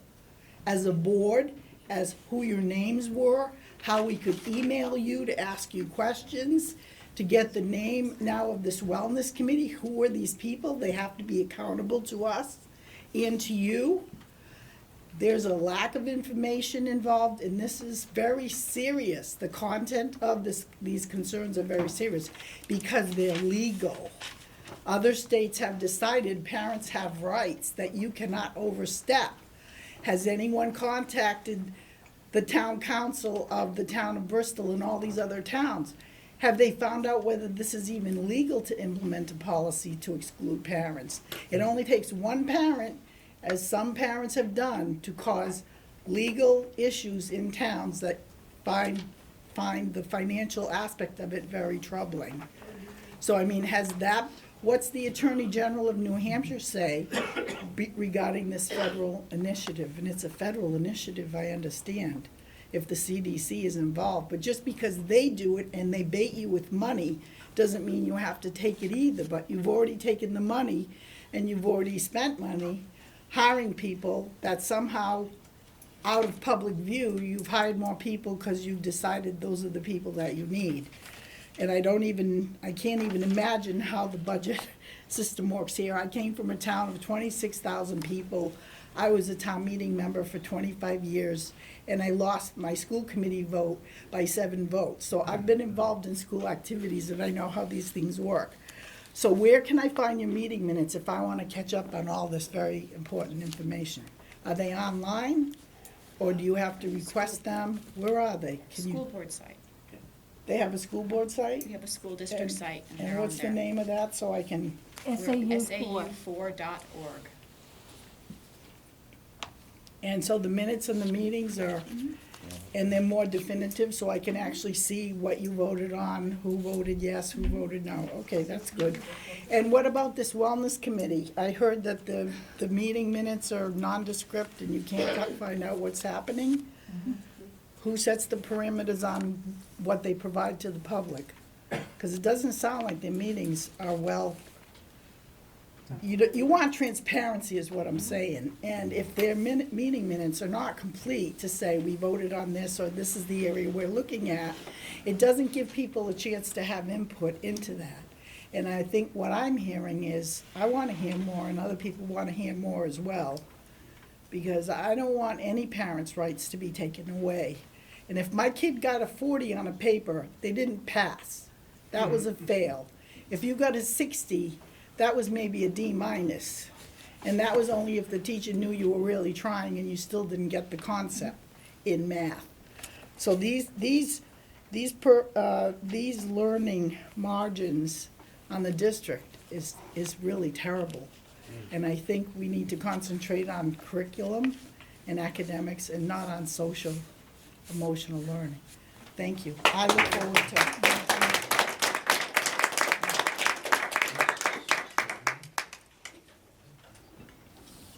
I got one more thing to say. As a parent that's raised children that have graduated from this school, and I would like to go back to the pass, fail, all these numbers. I've seen many teenagers graduate from this school who can hardly spell, who can hardly do basic math, that don't understand how to do anything unless it's through an iPhone. I feel like you guys, as the school board, need to forget about mental health unless it's absolutely needed for the children's well-being, if they're in danger. Okay? Go back to teaching the kids how to read, how to spell, because I'm horrified at a 17-year-old child of ours and his reading and writing abilities and his grades, because they're passing. They're passing grades. He can't spell sleep. Congratulations. And you guys seem very standoffish to everyone. This is the community, okay? This is a community, right? You're sitting there smiling at me like I'm some idiot. I may be too. That's fine. I don't give a shit. But you're a school. What is the definition of school? Education. Education, academics. Okay. Reading, writing, arithmetic. So if a kid goes into the counselor's office and says, I'm struggling, my dad's beating me, that's when we step in, correct? Correct. Other than that, let's focus on teaching them how to read, write, balance a checkbook. Because these kids that are graduating your high school, let me tell you what, don't do that. Cannot do that, and will never be able to do that based upon your school district. Your prerogative. Should be embarrassed. How many here know of a child that's struggling, that's in high school or just graduated, and they have academic failure? How many people know them? All right, I think that's, we've got that covered. Is there any No. more, is there any more public comment for, I got tons. are we gonna, are we? No, I just want to say thank you, Kim, for listening to everybody. And normally you don't give a second time up to the mic, so. I really- know, I'm trying I to know, be accommodating. I know you are, and so isn't the board, so I really appreciate that. But I just want to say something, because Les did, say our kids aren't failing. Proficient means you're skilled at something. If you're not proficient, you're not skilled, okay? And you just heard, if they can't read and write and do math, we got a problem, so. The other thing this SEL and this wellness stuff really gets into, it's usurping the authority of the parents and the family. And matter of fact, the tentacles actually reach into the family. And that's what I'm really concerned about as well. Because the next thing they're going to want to do is, well, we want to do home visits because we want to see what's going on with Johnny or Susie. Again, it needs to be reported to DCYF. There's really a problem if there's a problem in the home. All right, thank you.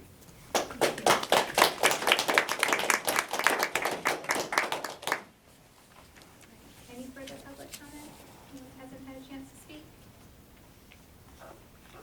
Hearing none, we'll move on to our next agenda item, which is correspondence. Superintendent report. All right, first of all, thank you for being here, and you've given us a lot to think about. I know we're gonna get into the agenda item a little bit further and chart the path forward. But thank you, sir, for working and supporting the schools and raising the kids and taking time tonight to come and speak with and everybody else as well. Again, I don't want to get too far in the field because it'll be on the agenda. I've got other things to talk about. But I do want to acknowledge people being here. And you've certainly given me a lot to think about. And it does take a community working together and pulling together to achieve common goals, as Marie said in one of her communications to me. You know what, we have the same goal. We need to talk about how we get there. We need to listen. We need to compromise. And yes, we do need to communicate a whole lot better. That point's well taken. I think the board will speak further to that in a little while. But we certainly acknowledge that completely. And I'll move on to the next item, but I did want to acknowledge all of you and thank you for being here. Thank you. You bet. So, I wish I had good news to follow that up with, but I don't. I feel like the teachers. I talked to some of the teachers at the middle school today and said, you probably should block me from your email because all I'm doing is sending you bad news. It seems like I had to send bad news a few weeks ago about the budget. But I thought, again, in the name of transparency and honesty and fairness, they need to know, right? Teachers need to know. Kids need to know. We try to communicate here and not just take people for granted. Well, this past week we had another unpleasant occurrence, and it's one that it's occupied a tremendous amount of time in the last week. It's created a tremendous amount of inconvenience on a lot of people, especially students, but teachers as well. And that is, we were attacked by a criminal, attacked our network, installed a program called ransomware. And our district programs right now are, and by programs I mean our accounting programs and many of our other programs are on life support. That's one way to put it. We're doing the best we can. But that's something that I again want to make full disclosure of tonight with the public board meeting. We communicated with our teachers and staff throughout the week. we've communicated with parents throughout the week, students, so people are aware this is happening, but it's not a good situation. And one that's gonna take a lot of time for us to rebuild and recover from, and one that we'll certainly learn from going forward. I want to commend the people that have worked really hard to overcome this, and it kind of starts in the classroom. I was in the middle school today and watching teachers adapt, and doing things and keep on teaching, even though certain resources aren't available. Our IT department's worked very hard to start putting the pieces back together. Our business department is working very hard to put the pieces back together, but I want to be truthful with you. This is a significant occurrence. Simple as that. We'll recover. We'll do better. But it's not something that I take any pleasure in sharing with all of you here tonight, that you deserve to know. So I think what I have seen through this process is people pulling together, supporting each other, and working together. That's very, very heartening. That people are really trying to recover from this the best that they can. I felt really bad because at the onset of this, I wasn't here. I was a couple thousand miles away and meeting my great-grandson, who was born about a month ago, actually. I know, I don't look old enough to be a grandfather. I don't look a day over great-grandfather, right? Great-great-grandfather. But, so again, as people here will attest, I sent several emails saying, I feel so helpless out here. I'm a couple thousand miles away, but you're all doing a great job. But I really think it's important, again, to kind of shed a little humanity on the things that we do and the things that you do and the passion that you have. I share that with you. And, we're gonna come back into the agenda here, talk a little bit about some next steps, share some ideas with you. Next steps involving engagement, communication, and because this is bigger than the wellness policy. It's about how we engage our community, how we communicate to our community, how we listen to our community. And we can all learn from that, and we can all learn by listening to each other as well. So I'll stop with that so we can move on through the agenda and get through some other items we have. Student representative. So this weekend, the drama department is putting on A Christmas Carol. So Friday and Saturday, the show will be at 7 p.m. And then on Sunday, the show will be at 2 p.m. Tickets are $10 for adults and $7 for students and senior citizens. It's going to be really good, so come up. It's here. Come enjoy. There's also our winter concert, band and choir on the 12th. And then not last Wednesday, but the Wednesday before, Fall Sports Awards started. And then this Monday, all of our winter sports started, which is ski team, girls and boys basketball, and cheer. And NHS is National Honor Society has induction on the 5th, and there will be a canned food drive going on here at the high school from the 4th to the 15th. So if you have donations, drop those off.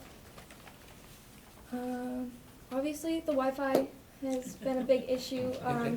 In some ways, it made break a little bit more enjoyable, though, because teachers couldn't assign homework, nor can they print out homework and stuff to give us. But it's also very frustrating because students are having to rely on their phones and maybe being able to get onto the guest Wi-Fi and use that to be able to look at the slideshows. Teachers were able to post on Google Classroom from home, not even from school. And so it's really causing students to lose out on learning opportunities, and student and teachers as a whole all agree that we need to put more money into a better internet service, whatever, so this doesn't happen. And then This Friday, students have the opportunity to go to the Empire Beauty School, which will be career exploration. Field trips like these are just so important in high school. They just offer so many benefits and stuff, like Westward Bound and the World War II Museum that I talked about last meeting. They just provide students with opportunity to go beyond the classroom, Acadia too, I know we had talked about that, and just engage in like hands-on experimental learning. It exposes students to different cultures and things that they wouldn't, like Gabe.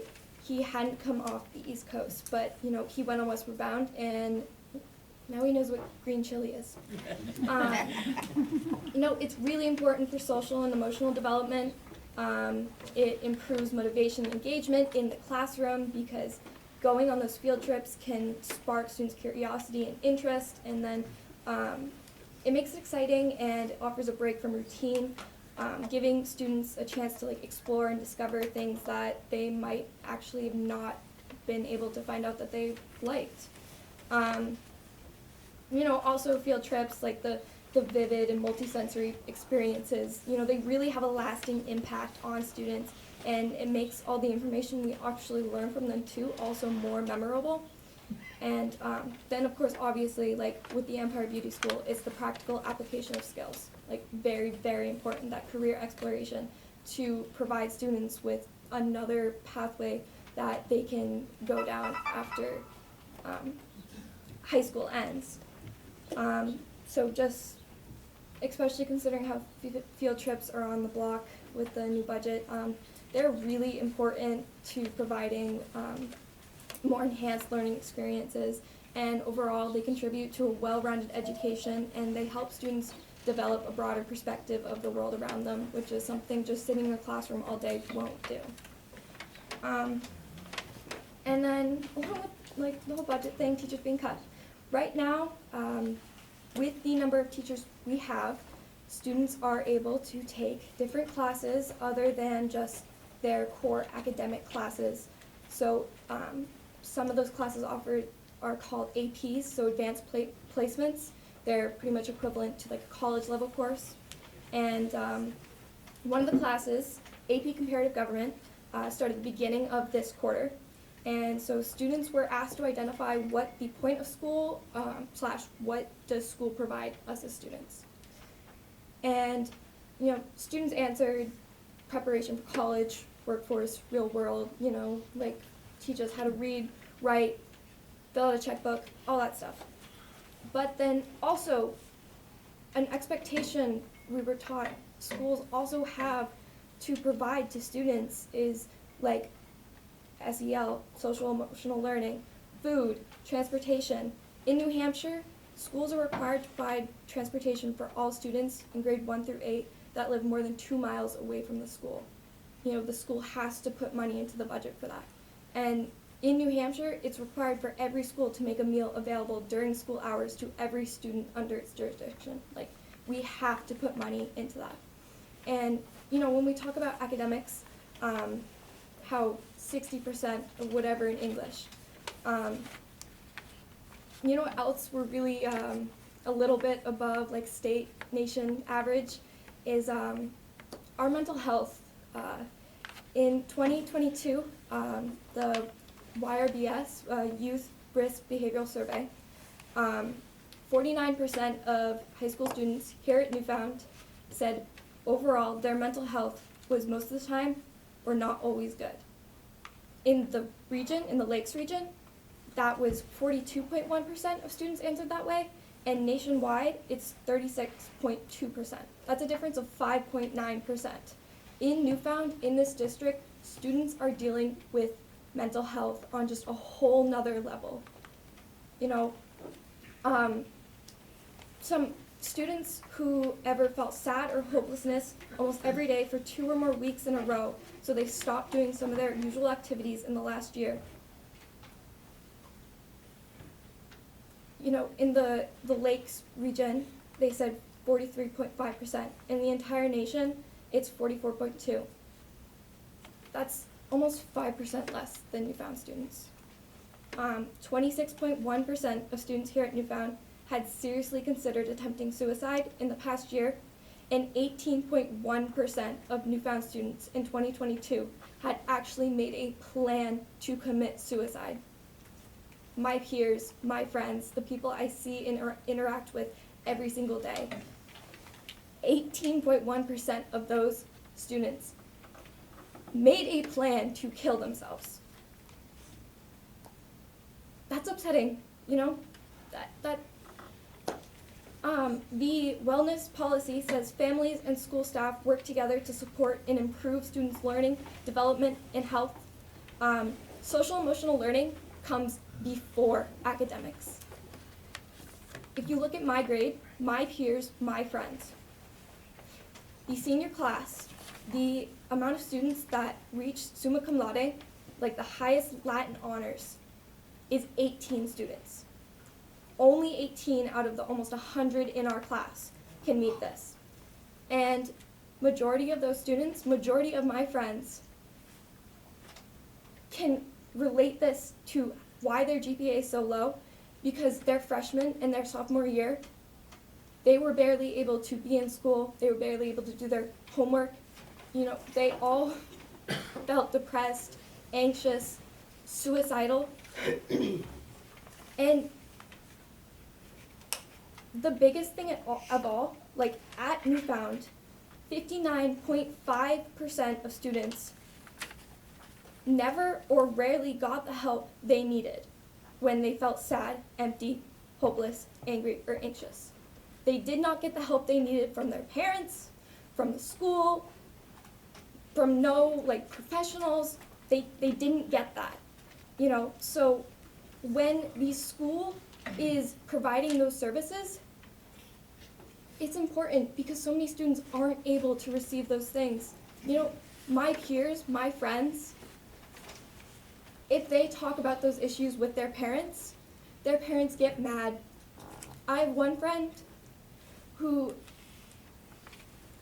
she can't, you know, her parents do not receive it, and her parents are against her receiving help, which is why when the school offers that support, and when the school offers it even without her parents knowing, that's the only thing that's going to help her, because her parents will take her out of school if they find out that she's getting that help, but without that help, she is suicidal. Like, you can't have it more than one way.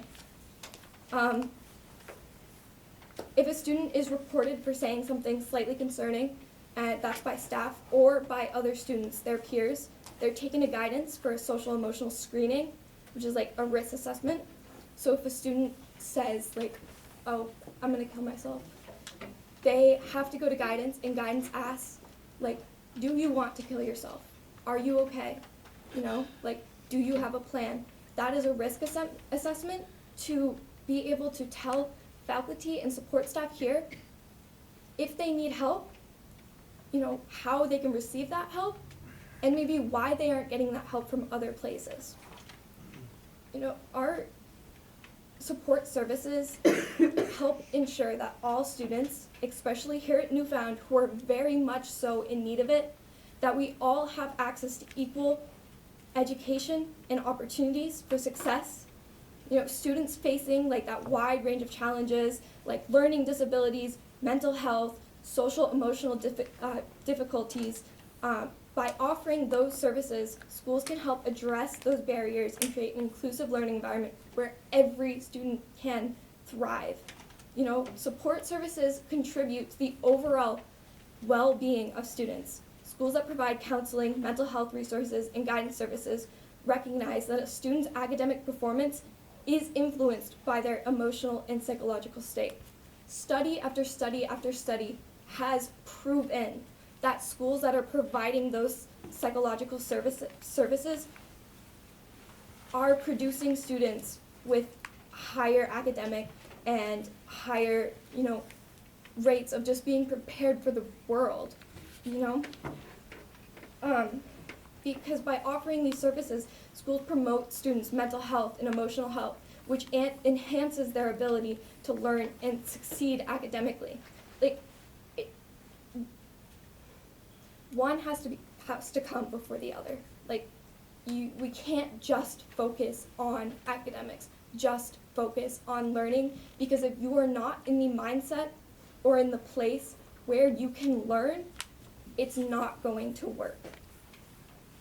Because most importantly, education in school is not solely about academic achievement, but it's also about equipping students with necessary life skills and competencies. And so if a student can't read or write after coming out of high school, is the issue that the student wasn't learning, or was the issue that the student didn't have the ability to learn? Because other students were able to learn those things, you know? Just because, like, if that one student wasn't able to, it's probably because they weren't in a place where they could learn those skills and things they needed. Support services don't even have to do with the psychological pieces. It can be like career guidance, college counseling, and extracurricular activities are all really important. What we put into our schools, how much money we put into our budget, that is what we will get out of the students that are graduating. What the school is producing will be the members of our community. Look at how many of our teachers here are alumni of Newfound. You know, the people that come to this district, they usually stay in this district. And so what we're putting into our schools and how much we're actually looking out for our children is what we're gonna get in the future. Just like in summary, schools need to be providing these support services to students to promote equity, you know, to enhance our well-being, to address individual needs, and most importantly, facilitate comprehensive development. And by doing so, schools can create an inclusive and nurturing environment that will maximize every student's potential and actually prepare them for success in both their academic and personal lives.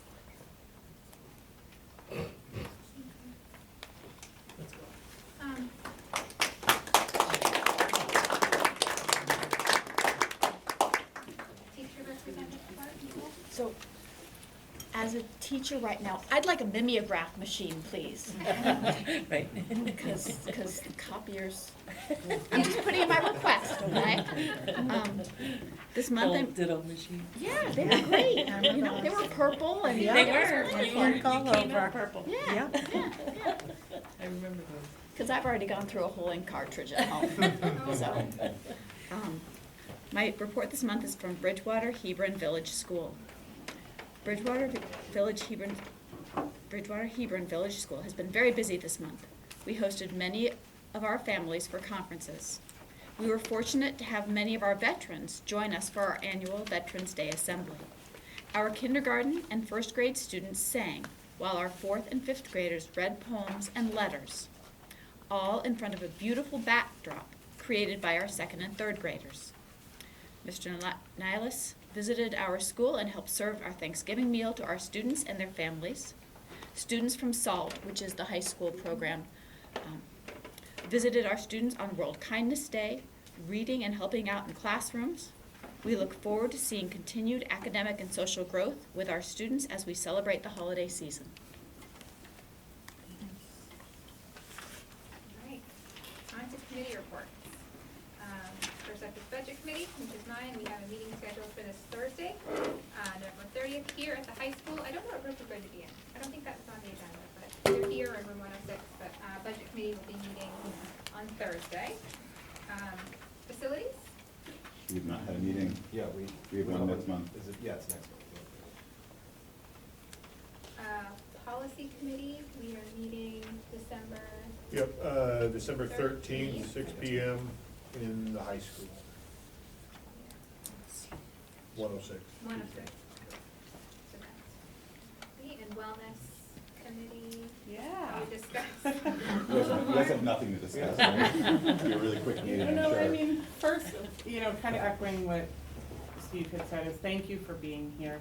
I wish more people came out when they were passionate about something, because sometimes you forget that there's an entire community out there, you know, and we really do have to work together in order to get where we all want to be. We're not all always going to agree but I think if we can work together collaboratively, and I take ownership too, maybe I failed when I gave my wellness updates during the board meeting, maybe I wasn't descriptive enough, so I take full ownership of that, because we have been working, I'm new to when, I was not part of the COVID wellness committee. I started maybe a year ago when we started to develop, the wellness policy needed to be revised. We did work on the plan, the elementary, the middle, and the high. I don't want to steal away too much from other events to come, but, you know, just kind of identifying where those groups felt like there was weaknesses and where we could help improve. Never once was it, about excluding anybody, parents, sign-offs, but with that being said, you don't know what you don't know. So not realizing there was so much passion and so much interest in the policy, those are lessons learned, and I think the board is hearing, I wrote his name down, but I forgot. Greg had asked I think it was Greg that asked if we agreed or not. I think the fact that we held off on our second reading says that maybe we all have, general concerns or things that we need to clarify. Maybe we agree with it and we just have to communicate where we're coming from. So the plan is, there is a meeting December 13th, is that right? At 3 o'clock at the middle school. And that is an opportunity, it is, they do kind of keep them to an hour, so I don't know if maybe having questions in advance might be an opportunity to kind of get those things. Caitlin had said it too, the policy. I am one member of a large group on that committee. I am not an expert. I am a mom. I work for an electric company. This is like some of the stuff, and that's why we default to some of the others on that committee. The people that are the nurses, the people that are the administrators, that are working in our food service, that are part of Katie, that are part of Midstate, and kind of globally working as a community. I think Mika spoke on how this is, what we put in is what you get out, and we are a lot of community members. A lot of us stay after we leave. I have a lot of notes, so I'm trying to make sure I hit on all of them, but the policy is not yet approved. It is still in that revision phase. So, I just want to make that clear that it is a working document, and I think communication and respect, and we can make huge, success with it. And so I look forward to moving forward with it. So the 13th at the middle school. What time? You said 3? Is it live stream or? It is not. The committee meetings aren't, just we don't have the resources to be able to do that. But I will, if you would like to, because I don't know that all the committee member emails are on the SAU. If you have, I will do my best. If you cannot make it, I will do my best. I'm far from perfect, but if you have, I know, now it's documented, but, so if there are things that I can help to facilitate, because like I said, I take some ownership of maybe it was not descriptive enough in my updates, when we do these committee updates, of when we were working on that plan as the middle, the high, the elementary, so. Thank you. I think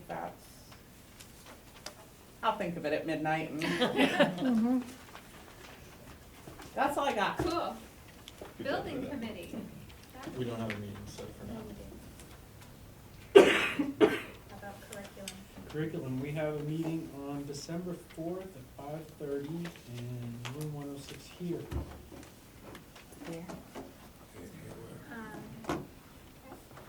Hill School District, we are waiting for the letter of intent, the draft letter of intent from Hill to continue their tuition agreement with us.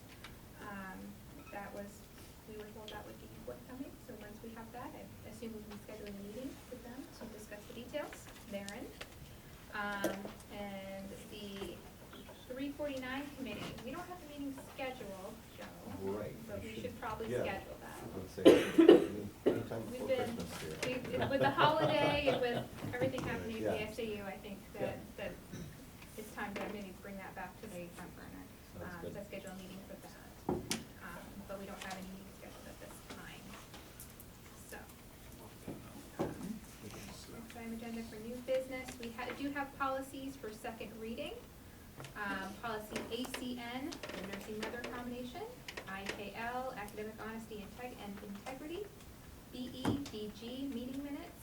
EHAB, data governance and security.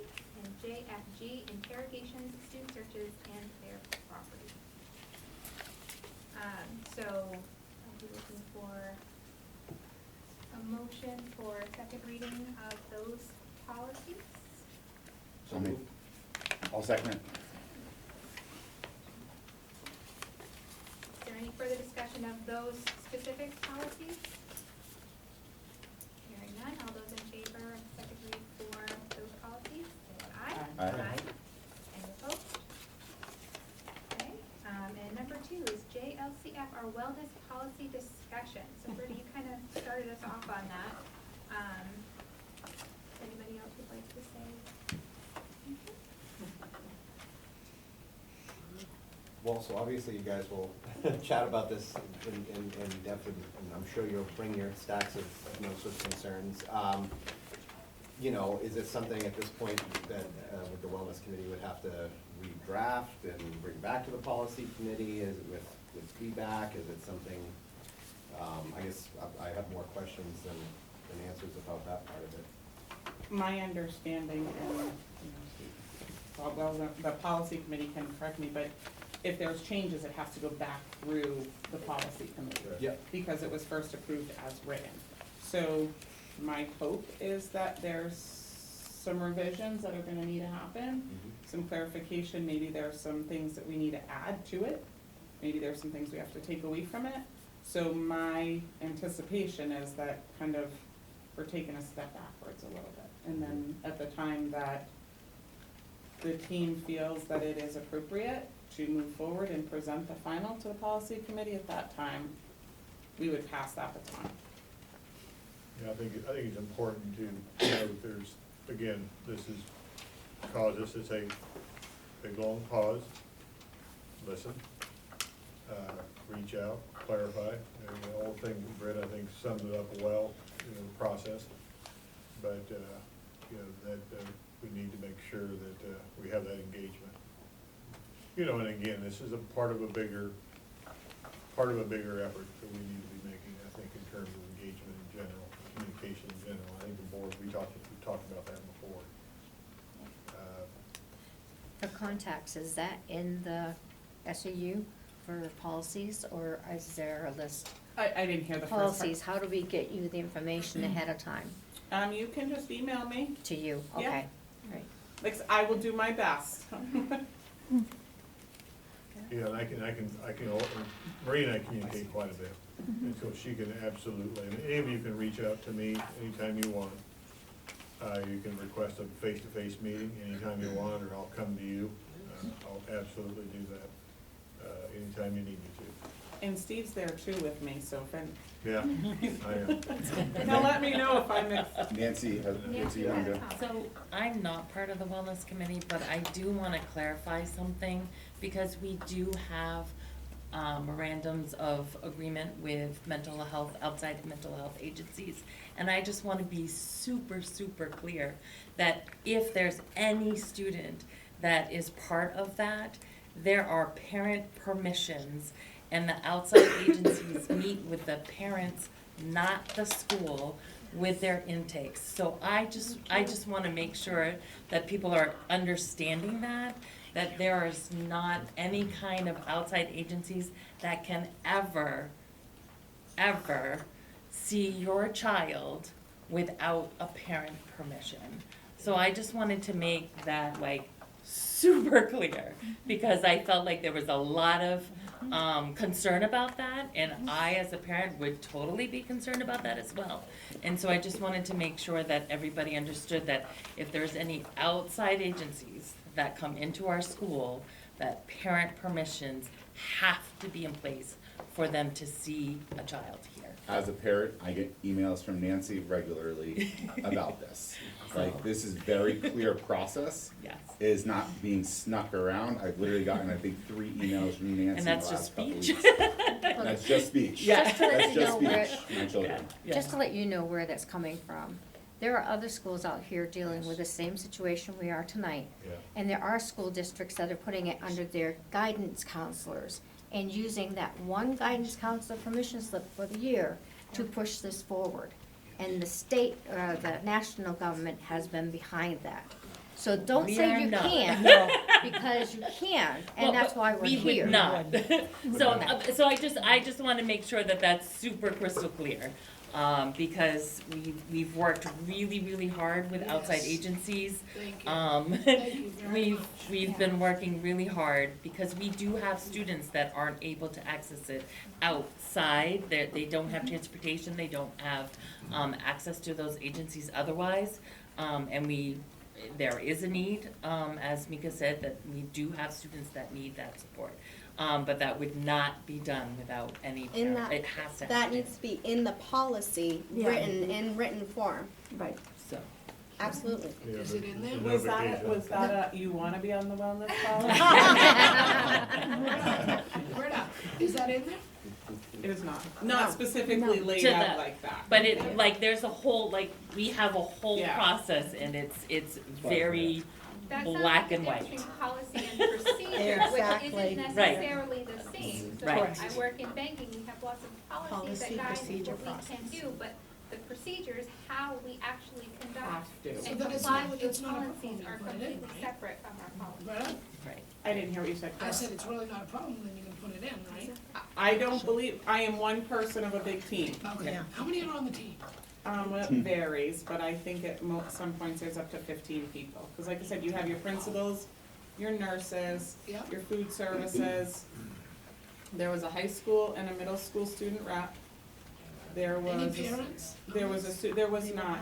And that's not, I mean, we're getting more into having parents on committees. Yes. But the way the wellness policy was kind of revised and put out, as I understand it, was no different than the other policies and how that process works. So it didn't go about a different channel. I think it's just carries a lot more concern. Like you were saying, there are other schools that are doing things differently. My trust in the people in my schools is huge. You know, I know most, I tell my kids, I'm gonna know before you do. So I wanna hear it from you, not, you So know. who's the head of that committee, if you don't mind me? Jen Castick is the Oh, lead, as she is? She's the chair. am I correct in saying that? She's She's the- That's correct. She's the, She's the- yeah. Well, my other concern is, a teacher of this school district told me at the dump that you can and will send those students without parents. And taking it from her, she's got 4 students in the So it's- district as well, and said that it would be okay with her because her daughter goes to counseling to the guidance. I said, that's a normal thing, guidance is I was normal. just gonna say, She school goes, no, counselor. they can send them out without parents' notice because they need to. That is not true. So you better make sure your teachers are on board with what's really happening, because if she's gonna tell me that, I'm gonna Absolutely. believe her. She works for you. Absolutely. I can see that with school counselors, because any student can access a school counselor. Absolutely, Right, at yes. any time of the day. Yeah. But anything outside of that, absolutely not. There's Like a we said, very lack strict of Yeah, communication. absolutely. And she also Very strict informed me that process. you're going away from the new style of using your fingers to do math, that you're going back to the old way of memorization. Is that hopeful in your case? Because that is part of the problem. Kids can't do math in their head. But that's I not- can't speak to that piece. Okay. I'm just saying, that's part of what we're seeing and hearing. And she said, yeah, we're going back to the other because in 20 years that didn't work. Were you gonna do this for 20 years without telling parents and find out it didn't work? That's where we went with that. So, So yeah, unfortunately, we're we had- concerned. There was a lot of folks here that were pretty passionate about this topic earlier, and I, you know, we talked about how it's important as a community, and we talked about communication, and if anybody can help to just clarify what we're talking about right now, because we lost a lot of folks. You know what I mean? And then, you know, come to the meeting. I mean, Yeah, the I meeting is a plan great to. place to get into the, Well, some of us can't, though. yeah, if you can, but. And that's why I'm offering up, Thank you, you know, Brenda. because it's tough on my schedule too. I, you know, using my own vacation time to be able to be there, because No, my. I know you're But committed. so, I will help, you know, Me there's too. lots of other members that I think want to see this be successful. Yeah. You know, and again, I never felt anybody in that room was working with ill intent, and so I'm feeling bad that that's kind of, I do too. you know, Yeah. kind of what the messaging was. And again, I took onus of that, maybe that was my bad in not communicating in depth enough those updates when we talk about the committees. We're pushing the time back from 3 to 4 would be helpful. A little later. 3 is really early. Yeah, 3 is a little early, we normally meet. We could do that if that was. Yeah, I was gonna say, there's a lot of, And I think I speak for everybody. I'll be there, whatever. Yeah. that's why. Yeah. Yeah. I mean, I think I speak for everybody when I say we want transparency and communication with the community. I mean, that's, But you saying that and doing that is two different things. Is there any way? Yeah. we I know send- it's, Show us. Yeah, we're trying. We send out communications, like the gentleman said, about games, meetings. Could we also send out communications? We only have access, of course, to our parents in our database of people to email and contact directly about our committee meetings and when they're scheduled. It is posted on our website, all the agendas are posted on our website, but not everyone's gonna go out looking for it. So we can communicate to the people we have access to, we don't necessarily have. I think for most of us, access if to you all. contact the parents, we're gonna find out. But if you're And not that's what contacting I'm the saying. parents, So we're not gonna find out. we use Infinite Campus. It's the board, at the very I least. mean, for our meetings, the agendas, again, are posted online, this calendar is online, but it doesn't send out email, maybe. I mean, I almost hesitate because sometimes they'll be like, oh God, I get email about everything, because I know I get emails What about about those everything. calls that we get? yeah, we could push it that way. I mean, I don't know. I worry that we There's a lot- don't wanna be noise and people wouldn't. We're gonna hear a lot of That's other my concern, noise is from getting people that they're more. not happy about that. Is Exactly. what you're gonna hear. Please, But I think this, strike it down. honestly, Right, we just get the- no, just right. the unfortunate way that most politics gets disseminated. I feel like I've heard a lot of the same kind of concerns from people that came to the listening session we had about the HB 349, saying, I never heard about this, where did this come from, where can I find out about it? And they were said, well, it's all public, it's all on the town website, and I can tell you right now, I don't go on my town website every day for the hot tip of the day or whatever, and so I think that's a really hard one for people too, is that, that all those kinds of things happen, the meetings happen, they're public, but you don't get a letter in the mail, you don't get a phone call, you don't get anything, so how do you know when certain things are gonna be, talked about, So maybe that's something we could explore, sending an yeah. email communication out, maybe that's a happy balance. Yep. Don't use postage, use the all-call. We don't need more tax money. You do the agenda, so when this was on the agenda for the first reading, it only said the letters and reading. If you aren't familiar with this, you're not gonna know what it is, so you could say it's a reading for the new wellness policy and then put a link to the wellness Well, we policy. do post two. We post the agenda and then we post the agenda with all the supporting documents. And there were, I think, It's on 100 there. pages. Yeah. 100 It's huge, documents. it's absolutely And that humongous. does get emailed out, I believe, to a distribution list. People So requested that. people need that to may be- request to be on that distribution list, but it does get sent out to people. And Yeah, that that's- has the entire policy out, all of our supporting documentation that we have prior to our meeting. It's the same things that we get that is sent out. Is there to any everybody. way that could be on the, I think it is on the website. no, the website will just give you the basic, it doesn't Yeah. give the supporting They didn't have all the documents. documents, you're right. Marie. I think you guys But gave we me could my- get, if we could get people who want to have the whole enchilada, as they say. Correct. We absolutely, it's just a matter of adding your email into that listserv, that's all. I mean, I've been a parent in this district, Yeah. and So this is is that the by first email? I'm hearing about this. Yeah, Does it email document? It is. yeah, It's a PDF. yeah, it's a PDF, Okay. and then you could actually see literally the policy. All the You get- And supporting all documents. any other documents, it's all public records, subject to I can tell you. right to know. That would help. Yeah, so. Do you get, so you on the John, list? you're- Oh, good. Yeah, good. good. So how long was the computer system down for the kids? I didn't hear you. Well, we're gonna try and keep the discussion to the wellness policy for right now. We haven't quite finished up on that. We're still discussing our wellness policy. Because I think what we need to do at this point, unless there's still more discussion, is I think we probably need to make a motion to send the policy back to, the wellness committee for revision. So, just so I can clarify my understanding of the process and to say it out loud so everybody can hear it. When we have a policy that comes out of like a wellness committee, they work on it, they prepare a policy, it goes then to the policy committee who reviews it, and then it comes to the board. So it's going to be sending it back down the ladder to be then routed back to us. And that's why we did not respond, because we're not the We're not ones, on we're, the it's, we're not we're trying. not the working Right, group. we're not We're not trying the to working come off standoffish. It's, we are just listening. And it's the you are perceiving us, our actions that aren't fair necessarily to us. We're just listening, right? It's a process. We haven't passed anything. We're making accusations that aren't there yet. It's a process, and I think there's people jumping to conclusions too quickly about a lot of things and making judgments that are not fair at all to us and to the people on the committee.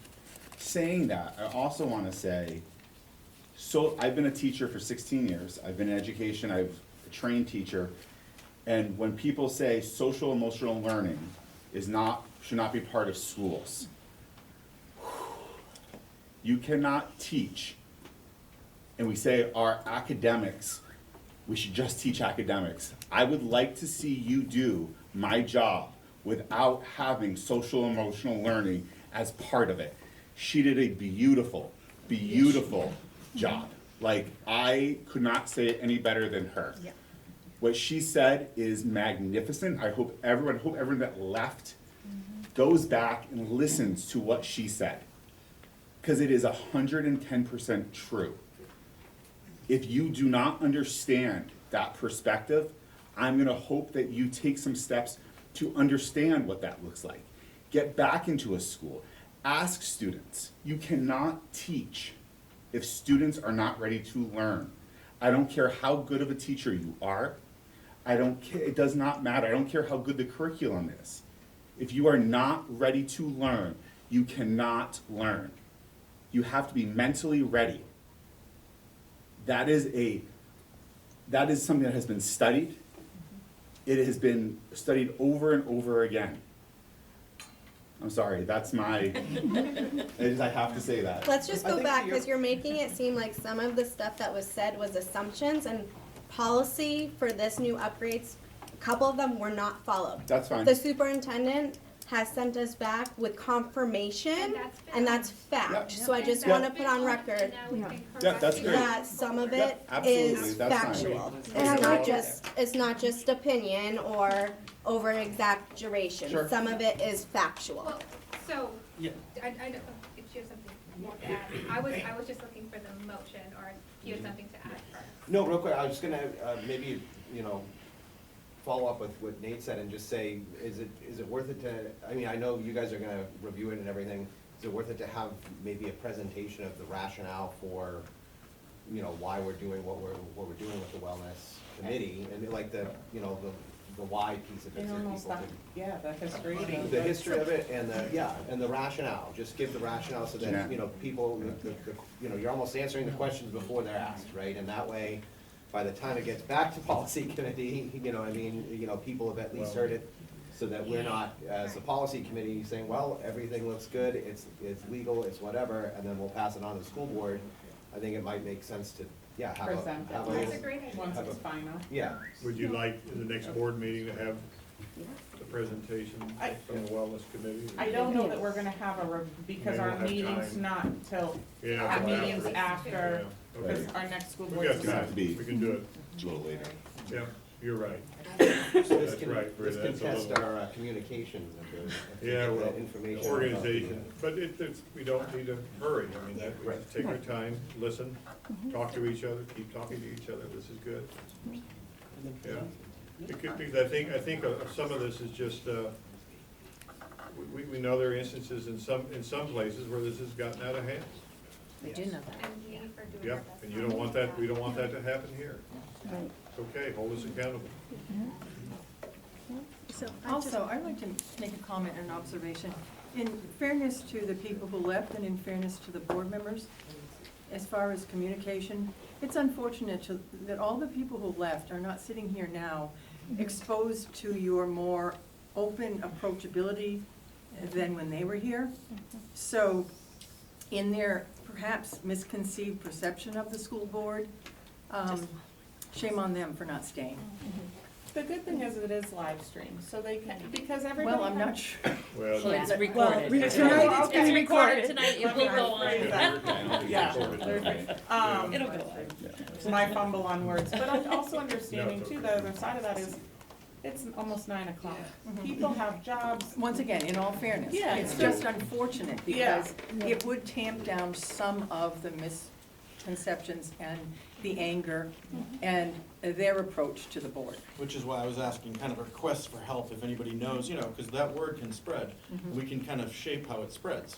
You know, this is how the world works, you know what I mean? Like, so that kind of communication we're talking about, that's what I tried to mention, Exactly. I agree with you. We're not gonna be perfect, but if we could kind of help people, you know, understand, and then, I think that would be better, to your point.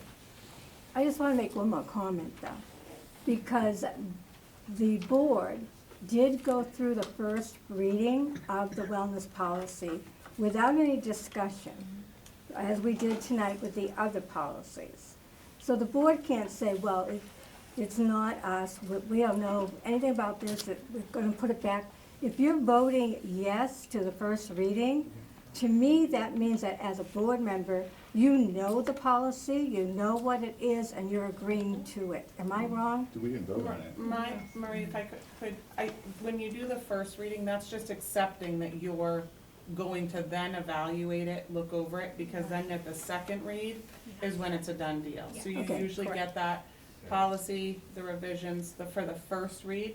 So as the That's board, first that's one your that's been first presented to chance. us as a full board. And then the second reading is, wait a minute, I have to, and this is exactly what would happen at the second, like you have those conversations, and if stuff came up, then it goes backwards. If it goes through the second reading, that means we're fine with it, like the nursing mothers accommodations.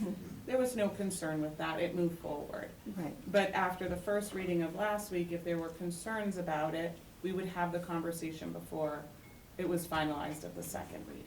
And that's why we removed it from the second reading, because clearly public input said, whoa, let's talk about this, we have concern, so that's the reason it was removed. And we did not vote on anything the first time, that was not us voting. It was just There was- accepting. yes. Accepting. There was nothing So, voting. so now accepting that it. those that, I'm just, I want to understand the policy. Tonight you went through a second reading of some of the policies. What happens to those now? Those will get updated in our policies online. So those are done deal, done. So if we hadn't been here and hadn't raised some concerns, we would now have a done deal on the wellness policy. If there had been no concerns from the board members, If we hadn't have come last time and said everything we said, I mean, we don't need to get into the then weeds. Yeah. That's it what would ifs. have been There's a voted lot of through. what ifs there. Right.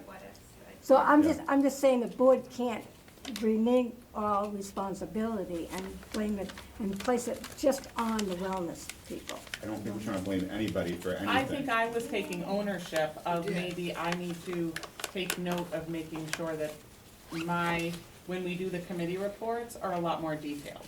I wasn't feeling like there was any blame, it was more so Right, just right. taking that ownership and realizing that that was a shortcoming that I had. Yeah, I used the wrong word, I'm sorry. Yeah. I think one thing that struck me from a lot of people that spoke tonight, I heard, yeah, we know we have a crisis here, and we're in absolute deep concern for kids. We just have to find a way to work together and communicate and make sure parental rights are observed and those types of things while protecting our kids. Yeah. Can I just one last word on this? I'm gonna be at that meeting on the 13th, okay? I plan to. I've already put in over 80 hours looking into this social emotional learning and this wellness stuff.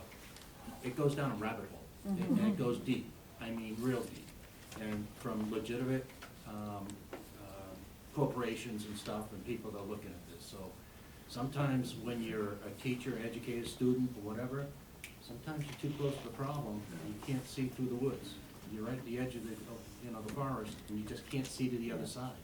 So, I'm just saying, an hour here, an hour there, is not gonna do that meeting justice. And that's why, we're not rushing through it, John, and I appreciate the time that you've put into it.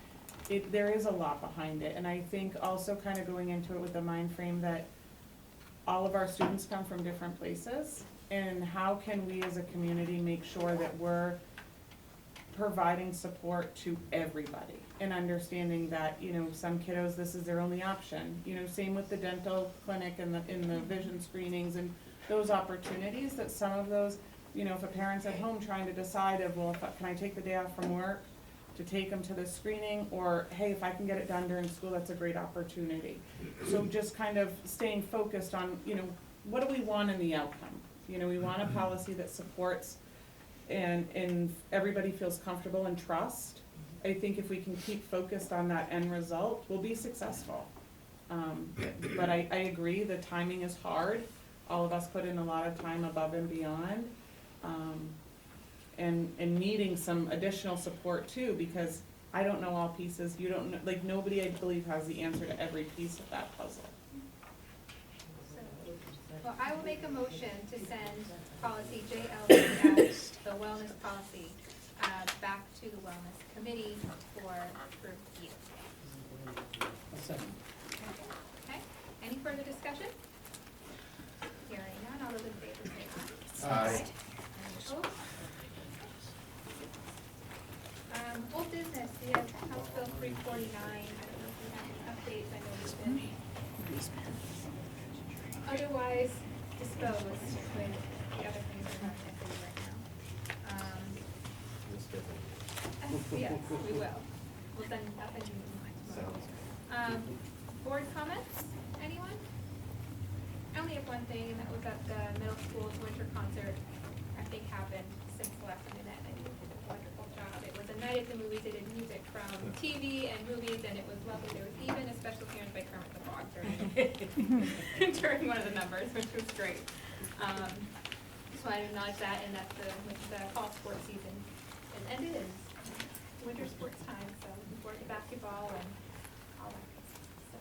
So that's all I have. I was not here, but I heard that the sports awards night was quite a I saw a few pictures. Yeah, I heard some great things. Just want to acknowledge all those fall athletes. They did a Absolutely. Great job. I just wanted to thank the Hill School Board. We had a joint meeting the night of the Fall Sports Awards, because unfortunately I had to leave early because I needed to be in two places at once. But welcomed us. They have a different sort of chef set up there, and they provided us with some snacks. It was great. We toured the school. They shared the book that the students wrote about Jenny D. Blake and kind of stuttered all over that one. They did the research with local historians from the town of Hill and wrote and illustrated this book, and it's now in the Library of Congress, I believe, and you can purchase it. So it was a really cool, you know, and my daughter was there and she was like really enjoying seeing, because the classmates that she now has in 7th and 8th grade were part of that story. So thank you to them. And I think, Chris, you were asking how long the computers are down for. I don't think we have an answer at this time. So Right, some of weren't the you students asking? didn't get to do their school, is that what you're saying? Old school. So We're back to old school. That's it, we're back to old school. Academics is still being interrupted by it. It is, yeah, because I know. Some, but my not kid had mentioned she doesn't have an 100%. Right. iPhone or a phone, Right. so she couldn't do it, but I thought she was playing me, so. But yeah, you're saying the Chromebooks are fine. Chromebooks are working, but the internet has been very spotty. Teachers' so- laptops hadn't until today. Correct, They no can't print, print. but they can get into their emails, they can get into their Google Classroom. Can I leave you my email, because I gotta run? You wanna leave me your email? Yeah, for that You want meeting. me to send you a date? Just, can you do it for Any that other meeting? board comments? Kim, do you want me to write a thank you note? I'll just say I really appreciate the community That would be involvement. fantastic, yes, Mark, please. It's really, Thank you. you know, we're here to represent you as townspeople, and I think that, you know, I don't always get everyone's ear on everything we vote on, and I do my best to represent as many varied interests as I can. And so it is very helpful to hear from people, whether it be via email, showing up to committee meetings, showing up to, you know, public comment at these meetings. It's really what helps drive our decision making, and so I would love to see more. I would love to see way more. I'd love to pack the buildings and pack the meetings. I think it's important, and people obviously feel very strongly about this community and this school district, and it's exciting for everybody. So, just really appreciate folks coming out till almost 9 o'clock at night. Okay, approval of manifest, how are we doing, Robin? Huh? Yeah, manifest, we don't have any. What is it?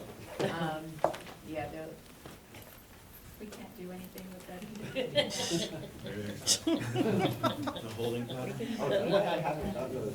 That's what they've been working on. Because they don't handwrite checks? That makes sense now, yeah. All right, well, hearing that, how about a motion to adjourn? I'll make a motion to adjourn. 8:55 PM.